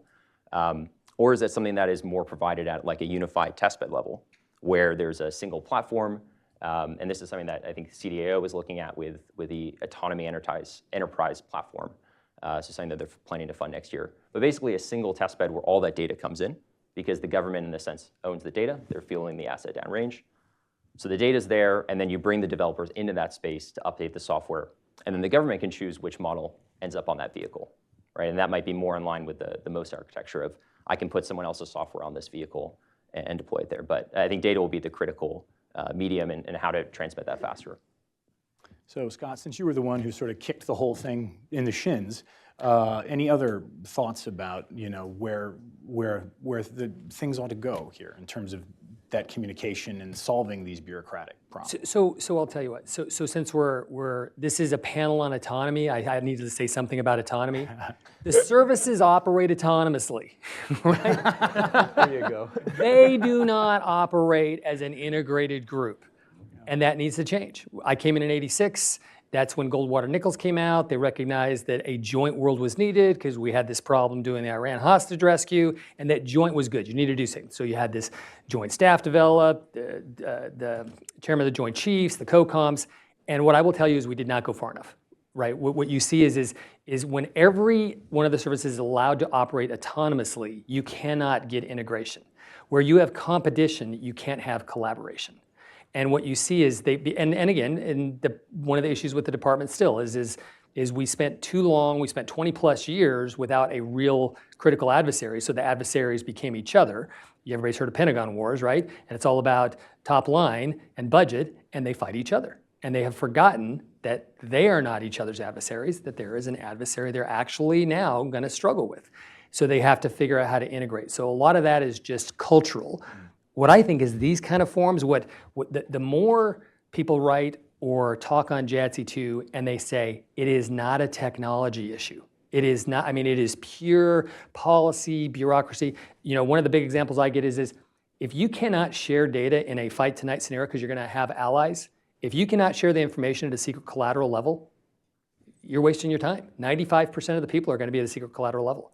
Oh, you can't do that. Too many security issues, multi-SAPs programs. No. I ran the SAP world, right? What we used to do is we used to pull in SAP information, TSSCI, blend it with collateral, sprinkle a little unclassified in, and you could spit it out at unclassed to collateral. And the best way I would say this is what we're really talking about that the commercial world's already done in this world. You're really talking about crowdsourcing your own activities, right? I mean, you're really just talking about taking everything you own in space and air, crowdsourcing your own data, and blending it together. Well, Waze has done that spectacularly, right? So here's the question. If you were, because I know everybody out there probably speeds and they're tracking where the cops are on Waze, right? Everybody knows where the cops are on Waze, right? But, and it's actually amazing how high fidelity is because they get, you know, the guy didn't tap it till later, one saw it before, and it all balances around. Well, over time, how would you know whether that was crowdsourced or somebody actually put a tag on the cop car? It all gets blended out, right? So you can do a lot of really interesting stuff in the SAP world, TSSCI world, but you have to blend it with other data sources so it all gets obfuscated, right? And once you do, all that spits out at a collateral level, and we did numerous examples of that. What you find out is services and programs are unwilling to share their data. So which goes back to, you can't operate autonomously. Why is that even an option, right? And we've had this discussion with the senior levels, and what you find out is it all gets blurred in the middle layer, right? It gets to the seniors. The seniors are actually all over this, right? From the vice chairman, the chairman, the DepSecDev, they all recognize they have a problem, and they're doing their best to help the combatant commander on the Pacific. But they can't know everything, and the middle layer just muddies the water with, they're not untruths, they're just not total truths, right? Of what can be done and how they work, and this is what you'd need to do, and if we did this, we could make it happen. They don't get that level of data so that the senior leaders can make those decisions. So, and I will just tell you from my experience, I see, you know, Marin's back there. I was the chief of staff for the vice chairman for a tour. And what you found out is if you gave him really good data, he made decisions like that, man. I mean, we're talking instantaneously. If he didn't have good data, he couldn't make a decision. And our whole goal in life over time, right, was to get him good data. He was an individual who, and it was during the general car rate, right? I mean, just willing to make massive change if you got the data to them. Our senior leaders are not getting the data to make this change, which is more about the services, policies, bureaucracies, other things, than it is about technology. It is not about technology. I mean, there's tons of great technology out there. We need to figure out how to leverage it. All right, so bet you folks are glad you stuck around. Let's talk then about the technology, about autonomy. Is there a current operational example where the lack of interoperability has affected an autonomous system's combat capabilities?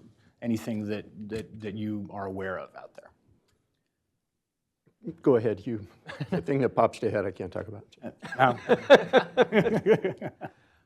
Yeah, I mean, I would say in many ways, autonomy is still in a demonstration phase.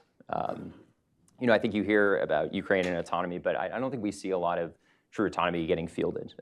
It's still very, they're like a teleops mode, and I think there's a lot of effectiveness to that yet. But autonomy as a single system, I think, remains still in its early phases. In many ways, that's still true in the commercial side. I mean, how many of us have driven in a self-driving car? A few of us, if you've been to the Bay Area and driven in a Waymo or Cruise, but it's pretty limited, and we're not at the point that we hoped to be, I would say, in this space. A lot of that is just because the technology is still getting there, too, and so there's a lot of technological challenges.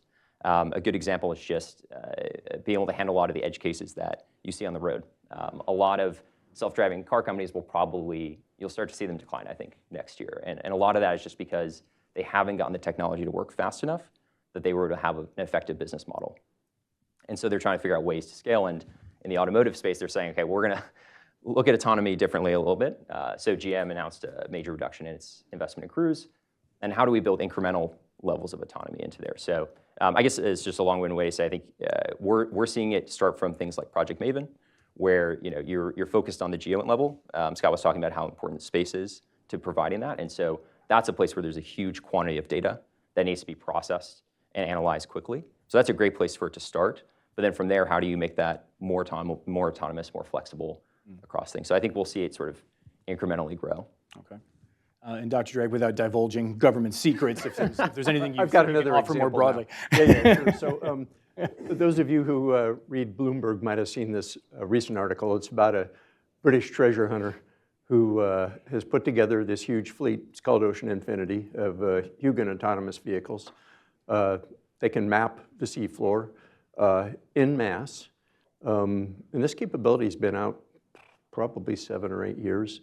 I remember CNO Richardson asking a bunch of his admirals, and he had several other people, including me, in the room. He said, "Can we do this?" And we said, "No. But what's bad is we still can't do it."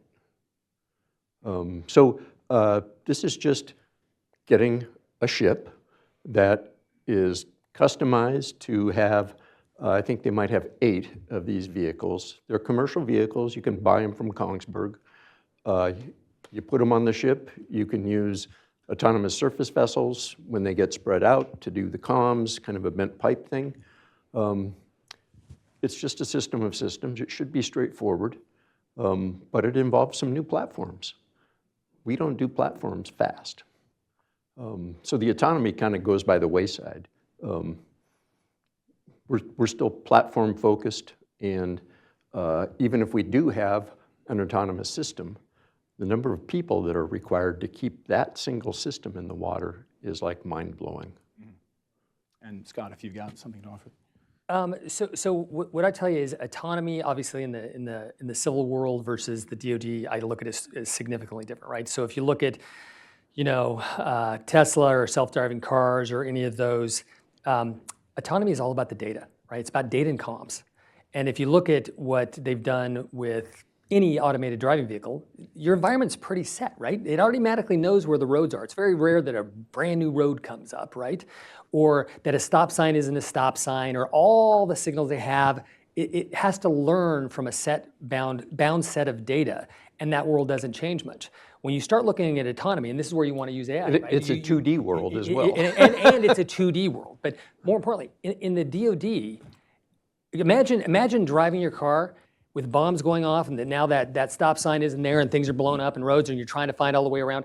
It's a rapidly changing world in a warfighter's world. It is very difficult to do autonomy without having instantaneous data of all those changes back so it can be analyzed, which is where I think AI will become very useful, right? So they can analyze the data quick, push it out so the thing can make decisions. But in a world where nothing looks like it was supposed to 10 minutes ago, it's hard to do autonomous systems. Autonomous systems will be very useful in peacetime, in things where things are very static and not changing in a very dynamic pace. But until we figure that piece out, which really goes back to, and it goes to JADC2 and everything else too, which is, it's all about comms, data, and then your system. Okay. These days, I can't have a discussion about autonomy without somebody tapping me and saying, "Hey, have you heard about the replicator program? Anything? What else is coming on in the replicator program?" Not a lot of details from the department yet, other than the deputy, she has said that this is an idea, and they're going to start with affordable, autonomous, small drones. And hopefully they can use a more streamlined process to make decisions to put that toward other acquisition priorities. But when it comes to Replicator, we've already talked about the challenges for interoperability and communication. Do you think something like Replicator, for the three of you, presents unique challenges for interoperability? Yeah, happy to start with that. Yeah, we hear about Replicator a lot, and I think it's very top of mind for us. It's great to see that focus from the DepSecDef, at the very top, really saying that this is something that we need to drive quickly, right? I agree with you in many ways that for anything that's sort of in the group 3 to 5 range, from an aero perspective or a larger ground vehicle, yeah, it probably won't get out in the next 3 years. But something at the group 1 to 2 level really can. And we do have domestic infrastructure to do this. We have Blue UAS lists. So there is the hardware to be fielded. The area that we see a real kind of not clear plan yet is going to be how do you sustain the software. So let's say you buy that drone today, it has a certain system running on it. again, as we've talked about, the battlefield changes very quickly, and so the data will change, and so how does the software itself get sustained after you've bought the drone? So we're actually really looking past the initial procurement phase and much more at what comes after that. So going back to that cycle you saw in there, great, we've got all these drones. Now they're completely inoperable in this new environment because everything got tested in the desert outside Nevada, right? And there wasn't the flora that we saw, and we didn't really test for these particular kind of environmental characteristics. So how do we get that software update? And that comes back to having a test bed and a development platform where all these can happen in a single place. So software sustainment is I think, the one we hope to focus on. And in the automotive space, customers have thought about this a lot, which is, it's great that I've now fielded the car. I think Tesla's the pioneer in this space, but now I need to be able to do rapid updates to that system and continuously improve the experience for the end user, and then in our space, the warfighter. Yeah, so Hugh, that actually raises a question to me. So replicator, there's the word attritable in there, which doesn't necessarily mean expendable, but it means, not gold-plated. But one of the things you want to do, and cars do this, is that they gather data on the edge, and then they bring it back. Well, if you've got something on a one-way trip, that learning process gets circumvented, or it can get circumvented.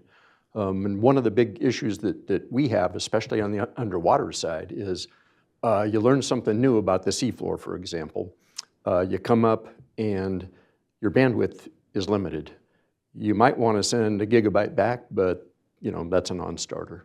Okay, how do you squish that into something useful so that it comes back and that you've got this virtuous cycle of updating your software? To me, that's one of the big problems that we're going to have to address. If we're going to do, Ukraine-like applications of small vehicles, it'll be difficult to do BDA and understand what works and what doesn't, so that we're actually improving as we continue. And I think before we jump into audience Q&A, because I tell people this when I talk to them, I want you to have an opportunity to say everything you want to say. So is there anything I haven't asked you that the audience could have the benefit of if they're going to ask you a question? So we can start with Hugh, and we'll come down the line here. Yeah, sure. I think one of the ones that actually Scott was mentioning this earlier is how do we get the pressure to innovate faster on the autonomy side? So in the commercial space, we're motivated by just competitive pressure. When we engage with a customer, our version of rapid experimentation is what we'd call proof of concept engagement. You sit down with a customer, and within 4 to 6 weeks, they can kind of say, yeah, this is useful to me or not, and then we scale it up from there. So how do we take some of those learnings and bring them to the defense space? I think the other one is just finding collaboration points with major defense primes and saying, you guys are really best in class at exquisite hardware development and the maintenance of those systems. And then what we can bring in is the data and software layer. And how do we marry those two together? I think the question that I would sort of pose to you guys and also the audience is just, how do we incentivize that pressure, right? How do we get sort of investment at the R&D level, both from the DoD as well as from the primes to say, I need to build a differentiating autonomy capability, maybe even before there's clear competitive pressure on it, and then have something that's ready to go so that there's marginal improvement on top of that. So you have a base platform to work off. So I think that the pressure to innovate is the one that we'll be curious to see, and I think hopefully more collaboration between non-traditionals and traditionals will be key to that. And Dr. Dre. So I want to just say a couple words about kind of what I view as kind of the heart of what the Office of Naval Research does, and that's really look to the future, and that includes building and training the people who are going to be in charge of things in the future. We support about 5,000 graduate students, about 1,000 postdocs, which that sounds like a lot. There's a single university in China, Ocean University of China, has well over 10,000 graduate students focused on one area, ocean sciences. We obviously can't beat them in terms of numbers, so we need to really focus on integrating the United States research ecosystem, its connectivity to industry, to government. The Chinese do that really well, as Scott described. We need to really open up those avenues so that IRAD from the primes is directly benefiting from the money we put into basic research, in addition to the people that we train that then can go do this work. And Scott. So it kind of goes back to that, right now everybody kind of still operates autonomously. And what I would tell you is from coming to the Pentagon, having the Navy and the Air Force build a joint POM is an unnatural act. It is going to be difficult and hard to do. When you look at industry, having Northrop Grumman and Lockheed just go build something together is an equally unnatural act. It doesn't. But when you start cross-pollinating those together, what's interesting is when you look at the primes and you go, hey, I can get my naval ship and my space system and my air system to all talk together just within my own company, right? I've integrated the services and others without them really knowing it. And then industry does a really good job of taking direction from the government. So when the government goes, hey, Lockheed or Raytheon or Northrop, I need you to take these systems and I need you to integrate them together. We do really good at that. So what you really need is a system where industry is helping the government integrate while the government is helping industry integrate, and they have to work almost orthogonally to each other and just push it together as a matrix. If we can get to there, I think we can solve a lot of this problem. And then it'll bring in, and when we see that, we'll start to expose where you can actually start utilizing non-traditionals in a number of different ways. All right. Well, now I turn you over to our very patient audience, who hopefully has questions for us and not statements. Thank you. So have we got any questions? Anybody out there? I see, gentleman here, yes.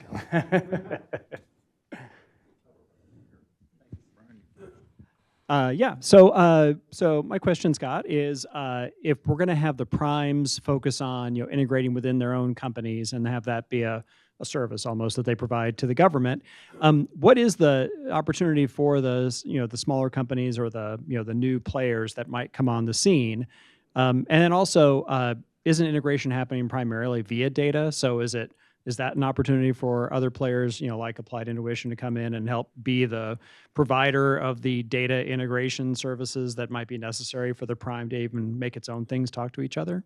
No, I absolutely. So what I would tell you is that the reason we did, again, I think never let a good crisis go to waste, right? This existential crisis in the Pacific is by tonight, right? You can only do you can only work with what you have today, right? Well, those systems, we already know who the primes are in those. We know who's building those systems. So it doesn't give you a lot of opportunity to reach outside on the primary system. When you start looking at how you integrate it, that is the opportunity to reach out to others to start looking at the data. I think it's really more of an opportunity for the government. So when the government, if they are overseeing this whole consortium, because the consortium should not be industry run, right? I mean, I don't know anybody in the government who's going to go get a bunch of industry guys together, tell the government what to do, and they go, that's a brilliant idea, right?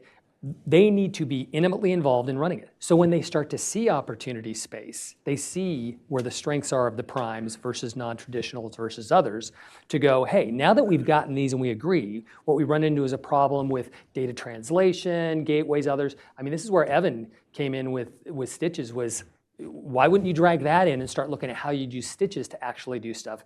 But the government's going to have to be intimately tied in to make sure that happens. Because I'm not sure the primes will naturally. They will try to solve everything themselves, just like the services will. And the gentleman here, yes. Yeah, I appreciate all the time that all the panels have given. The question I've got is, with the caveat that this is a technical discussion, Scott, you pointed at policy being, one of the big challenges, which really is kind of a human organization issue. How do you bridge, I would have liked to ask the same question to each of the panels, but how do you bridge that part of the challenge? Because the decision-making is in the human mind, right? So it's not just bring the information back to them, it's how do you capture or train the organization to make decisions based on, and not just an ever-changing battlefield, but an ever-changing set of tools and presentations and, choose your word. So we were having this discussion earlier, and what I will tell you is in this discussion, all roads lead to the DepSecDef, Secretary Hicks, all roads. All the services, when we talk about space systems, because until recently, space ISR was the purview of the IC, right?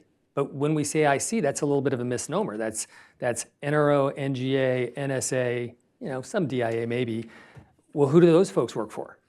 Those 4 agencies are all defense agencies. Those defense agencies work for the USDI up to the DepSecDef.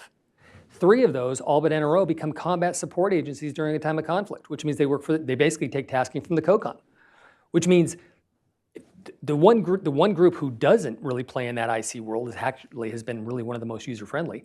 But the defense agencies actually work for the Department of Defense. And the way you tell is who is the rater who rates the leaders of those organizations? It's the DoD.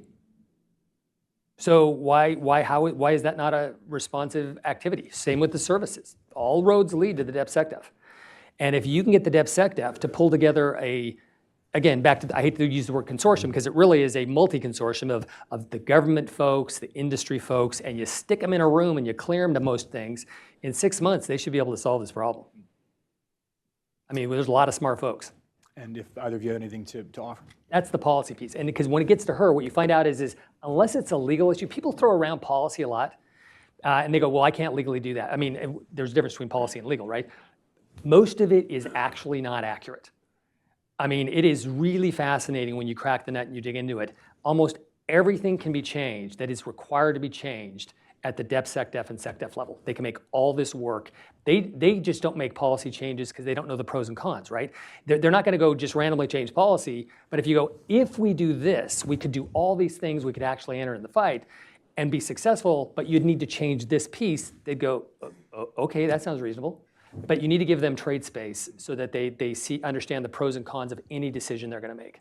And anything to offer there, gentlemen? Related. One of the things that I've noticed, having spent, I just hit 20 years at the Office of Naval Research, is as we're trying to move improvements into programs of record, the transient nature of the leadership of those programs means that there typically is less technical competence.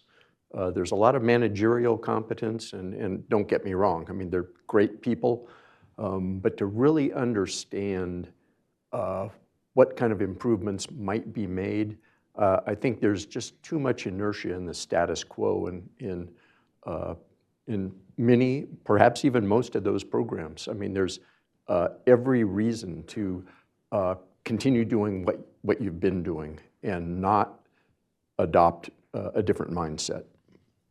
And you? Yeah, I'll just give one concrete one, which is basically a joint development and test platform. I mean, I think we see that across all of the things that we do, we see each group kind of building out its own tool infrastructure in many ways the same that defense primes do. It's sort of on a per project basis. Let me figure out the entire vertical infrastructure that I need to complete this project. So that's why we're excited about CDO's AEPs, because I think it's starting to recognize that we don't really actually need to rethink these every time. And then your marginal cost to advance autonomy at that next level is lower, because you have a place where you can develop it and test it and train with users, and we can all sort of collaborate in that space. I think the other on the policy side would just be, and this was talked about a little bit earlier, but how do you close the information gap? How do you get more experts into the field and closer with warfighters? I think we're actually even more broadly at a generational sort of gap where you've got this very small part of the world called Silicon Valley that has all the talent around AI and autonomy, and a whole world that needs to figure out how to leverage it.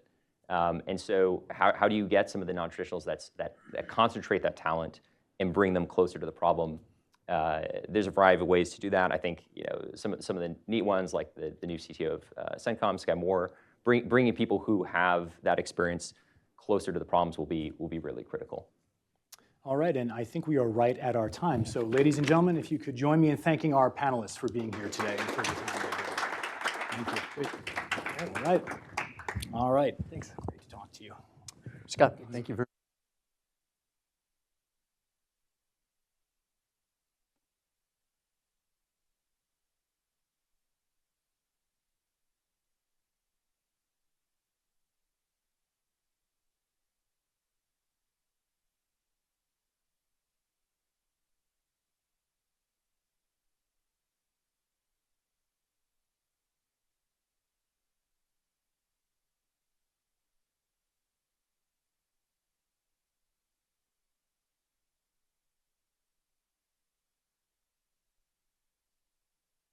proceedings. I appreciate everybody staying for the whole time. I think it was a really rich and interesting set of discussions. I think we saw a couple of things. Like one theme that came out in my mind is one of the solutions to achieving information sharing, all of the technologies that we want across the department, is to improve information sharing with the department and industry, right? So if I had a JADC2 overlay to help solve the JADC2 problems, I think I'd get a long way. I think the other thing I took away from this was that you can come into these discussions thinking that ideas of MOSA, data sharing, are antithetical to the industry community, but I think we heard multiple times that both on the commercial side and on the defense industry side, there's a feeling that the technology is ready to go to help solve today's problems. There's also an openness to try to talk about the future problems. And there's some even DARPA hard problems still buried in there to go after. But there is this desire, one, for industry to re-examine its own business models and then work with DoD to be a different kind of customer to help position us all to present the technologies they want. And I think it's exactly the kind of thing that I at NDIA, and I think Brian at Hudson, wants to keep working on, bringing industry and government together to discuss these kinds of things. Before I turn it over to Brian, I just want to say thank you to Brian and the Hudson team, especially Morgan, for helping put together this whole day, and my team as well, especially Andral and Wilson for putting together this event. I will do a quick commercial for the paper we are intending to write, which I will probably not end up writing a lot of it, but my team will. But their doors are open. Wilson Miles, who is in the back, wave your hand there, Wilson. If you all would like to contribute to this paper based on what you've heard or other things that you're doing in your own organizations, please track down either Wilson, myself, or Brian. We'll try to put some of the ideas both from this event and the post-event interviews and discussions into that paper. And I think the other thing is I'll do a commercial for the Emerging Technologies Institute. Please visit our website and our YouTube page to see all the kinds of things that we have been doing in this space of bringing industry and government together to talk about emerging technologies. And then on our YouTube page, we've got our educational series, our podcasts, our past webinars. Please take a look at all of those. And then our doors are open for ideas on how you want to keep working with us to explore that space between government and industry and emerging technologies. With that, I'm going to turn it back over to the host and thank him once more. Thanks, Brian, for all this. Thank you. Thanks, Arun. Thank you, Arun, and thank you, NDIA, for partnering with us on this event. Thank you to Dan, Pat, and Arun for coming up with this idea in the first place. So I appreciate the opportunity for us to further our work together looking at joint integration. Thanks to Ray Jones, who's back there, who ran all of our AV today, along with David Altman. And thank you all for being here. A couple of things that we're going to want to highlight in the paper are the role of infrastructure, the role of test beds and common places to develop and evaluate new integration opportunities. How do we push, what's the pipeline for pushing new software out because of the increasing role of software in integration? And how do we incentivize each other to pursue this integration effort? Because I think there's a lot to be said for how do you financially and organizationally incentivize companies and government to work together in ways that might be somewhat antithetical to their business models. So we're going to look at all those issues and some of those topics during the course of the paper that we're going to write. So please reach out to us if you have ideas based on today's discussion in looking at the technical challenges of integration and how we might be able to overcome them. But aside from that, I want to thank you all for being here and have a great day.